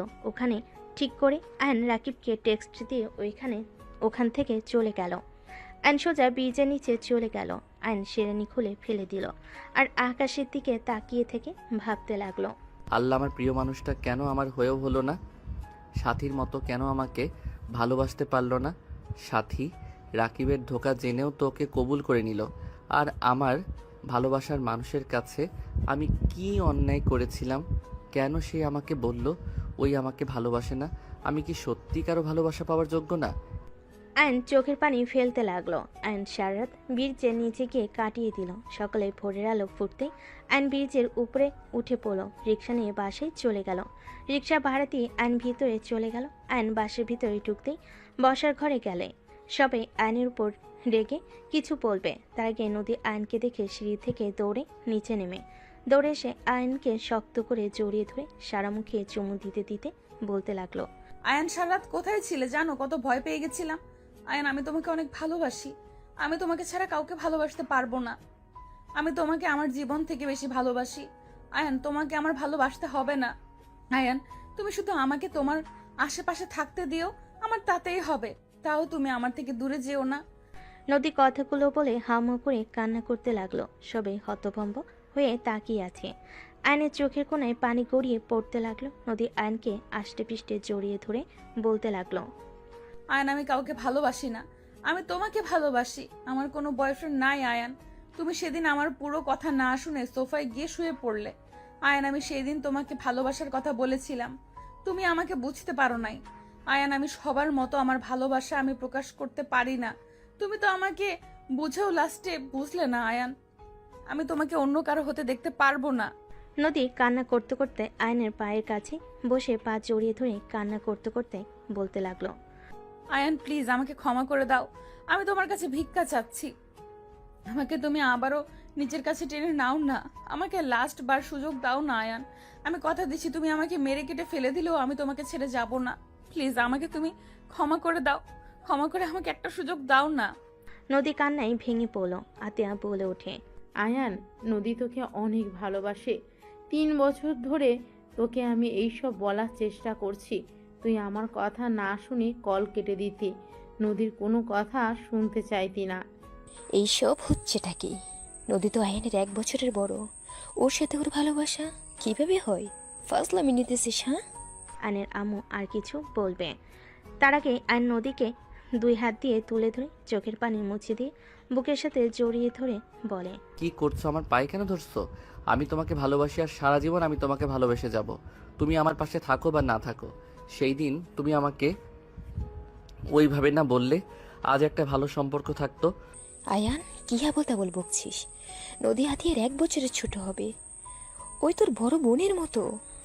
ওই আমার বোনের মতো না, ওই আমার স্ত্রীর মতো। আর আম্মু বারবার বড় বড় করবে না, ভালোবাসে আবার বড় ছোট কোনো ব্যাপার না, একে উপরের মনের মিল থাকাটা মেইন। বয়স তো পানির মতো বাড়তে থাকে। আর নদীকে যদি তোমাদের কারো বৌমা হিসেবে মেনে নিতে কষ্ট হয় তাহলে বলতে পারো, আমি নদীকে নিয়ে চলে যাব। তারপরও কারো কথা শুনে আমার ভালোবাসার মানুষের হাত ছাড়তে পারবো না। আয়নের কথা শুনে আয়নের আব্বু বলে, রাহেলা রাগ করো না, আমাদের সন্তানেরা যার সাথে থেকে সুখে থাকবে তার সাথে বিয়ে দেওয়াই ভালো। আয়নের বড় চাচু বলে ওঠে, যাক, ভালোই হলো। শফিক, শোনো, আমরা সবাই যখন আসি এই সুযোগে ওদের বিয়েটা দিয়ে দাও। কাজী নিয়ে আয়। আয়নের বড় চাচুর কথা শুনে আয়ন খুশি হইল। রাফি কাজীকে ফোন দিয়ে চলে আসতে বলল। কাজে আসলে আয়ন নদীর বিয়ে পড়িয়ে দিতে লাগলো। বিয়ে পড়ানো শেষ হলে রাকিব সাথে সাথে এসে বলল, ছি শালা বাবু, ছি, ম্যামকে বিয়ে করতে লজ্জা লাগে না? ছি বন্ধু কাজিন, ছি। এই ঢং বন্ধ করো। ছিছি করলে সাথীকে নিয়েও বাসর ঘরে চলে যাব। আমি রাজি। কুত্তা বিড়াল কি বলো? গলা টিপে মেরে ফেলবো। নদী আয়নের গলা ধরে সবাই হাসতে লাগলো। আয়ন নদীর হাত ধরে বলতে লাগলো, আরে আরে বউ, মজা করছি। সাথী রাকিবের বউ, বন্ধুর বউ, তার উপরে কাজিন, আবার বিআইন, একটু মজা করছি। সরি জান, ছাড়ো, ব্যথা লাগছে। যাই হোক, বলেন কেন? আয়ন উঠে নদীকে কোলে তুলে নিল। সবাই মিটিমিটি হাসতে লাগলো। নদী লজ্জায় আয়নের বুকে মুখ লুকিয়ে নিল। আয়ন নদীকে নিয়ে চলে গেল। রাকিব বলতে লাগলো, শালা বাবু, আরেকটা বিয়ে করলে আমাকে ভাগ দিস। তোর মনে হয় মার খাওয়ার ইচ্ছে জাগছে। সাথী মারতে যাবে। রাকিব কানে হাত দিয়ে উঠবোস করতে লাগলো। আর আয়ান নদীকে খাটের উপরে গেলে দুষ্টু হাসি দিয়ে এগিয়ে যেতে নিলে নদী দুষ্টু নজরে তাকাতেই আয়ান ফিক করে হেসে বলল, আরে বাহ, বউকে পুরো পুচ্ছি লাগছে। তাই দেখাচ্ছি মজা। নদী কথাগুলো বলে আয়নের শার্ট ধুয়ে টান দিয়ে নিচে ফেলে দিয়ে ঝাঁপিয়ে পড়ল। আর নদীকে নিয়ে সুখের সাগরে চলে গেল। কি ভাই, এত খুশি হওয়ার কিছু নাই, আপনি তো সিঙ্গেল, যান যান, এদের রোমাঞ্চ করতে দেন।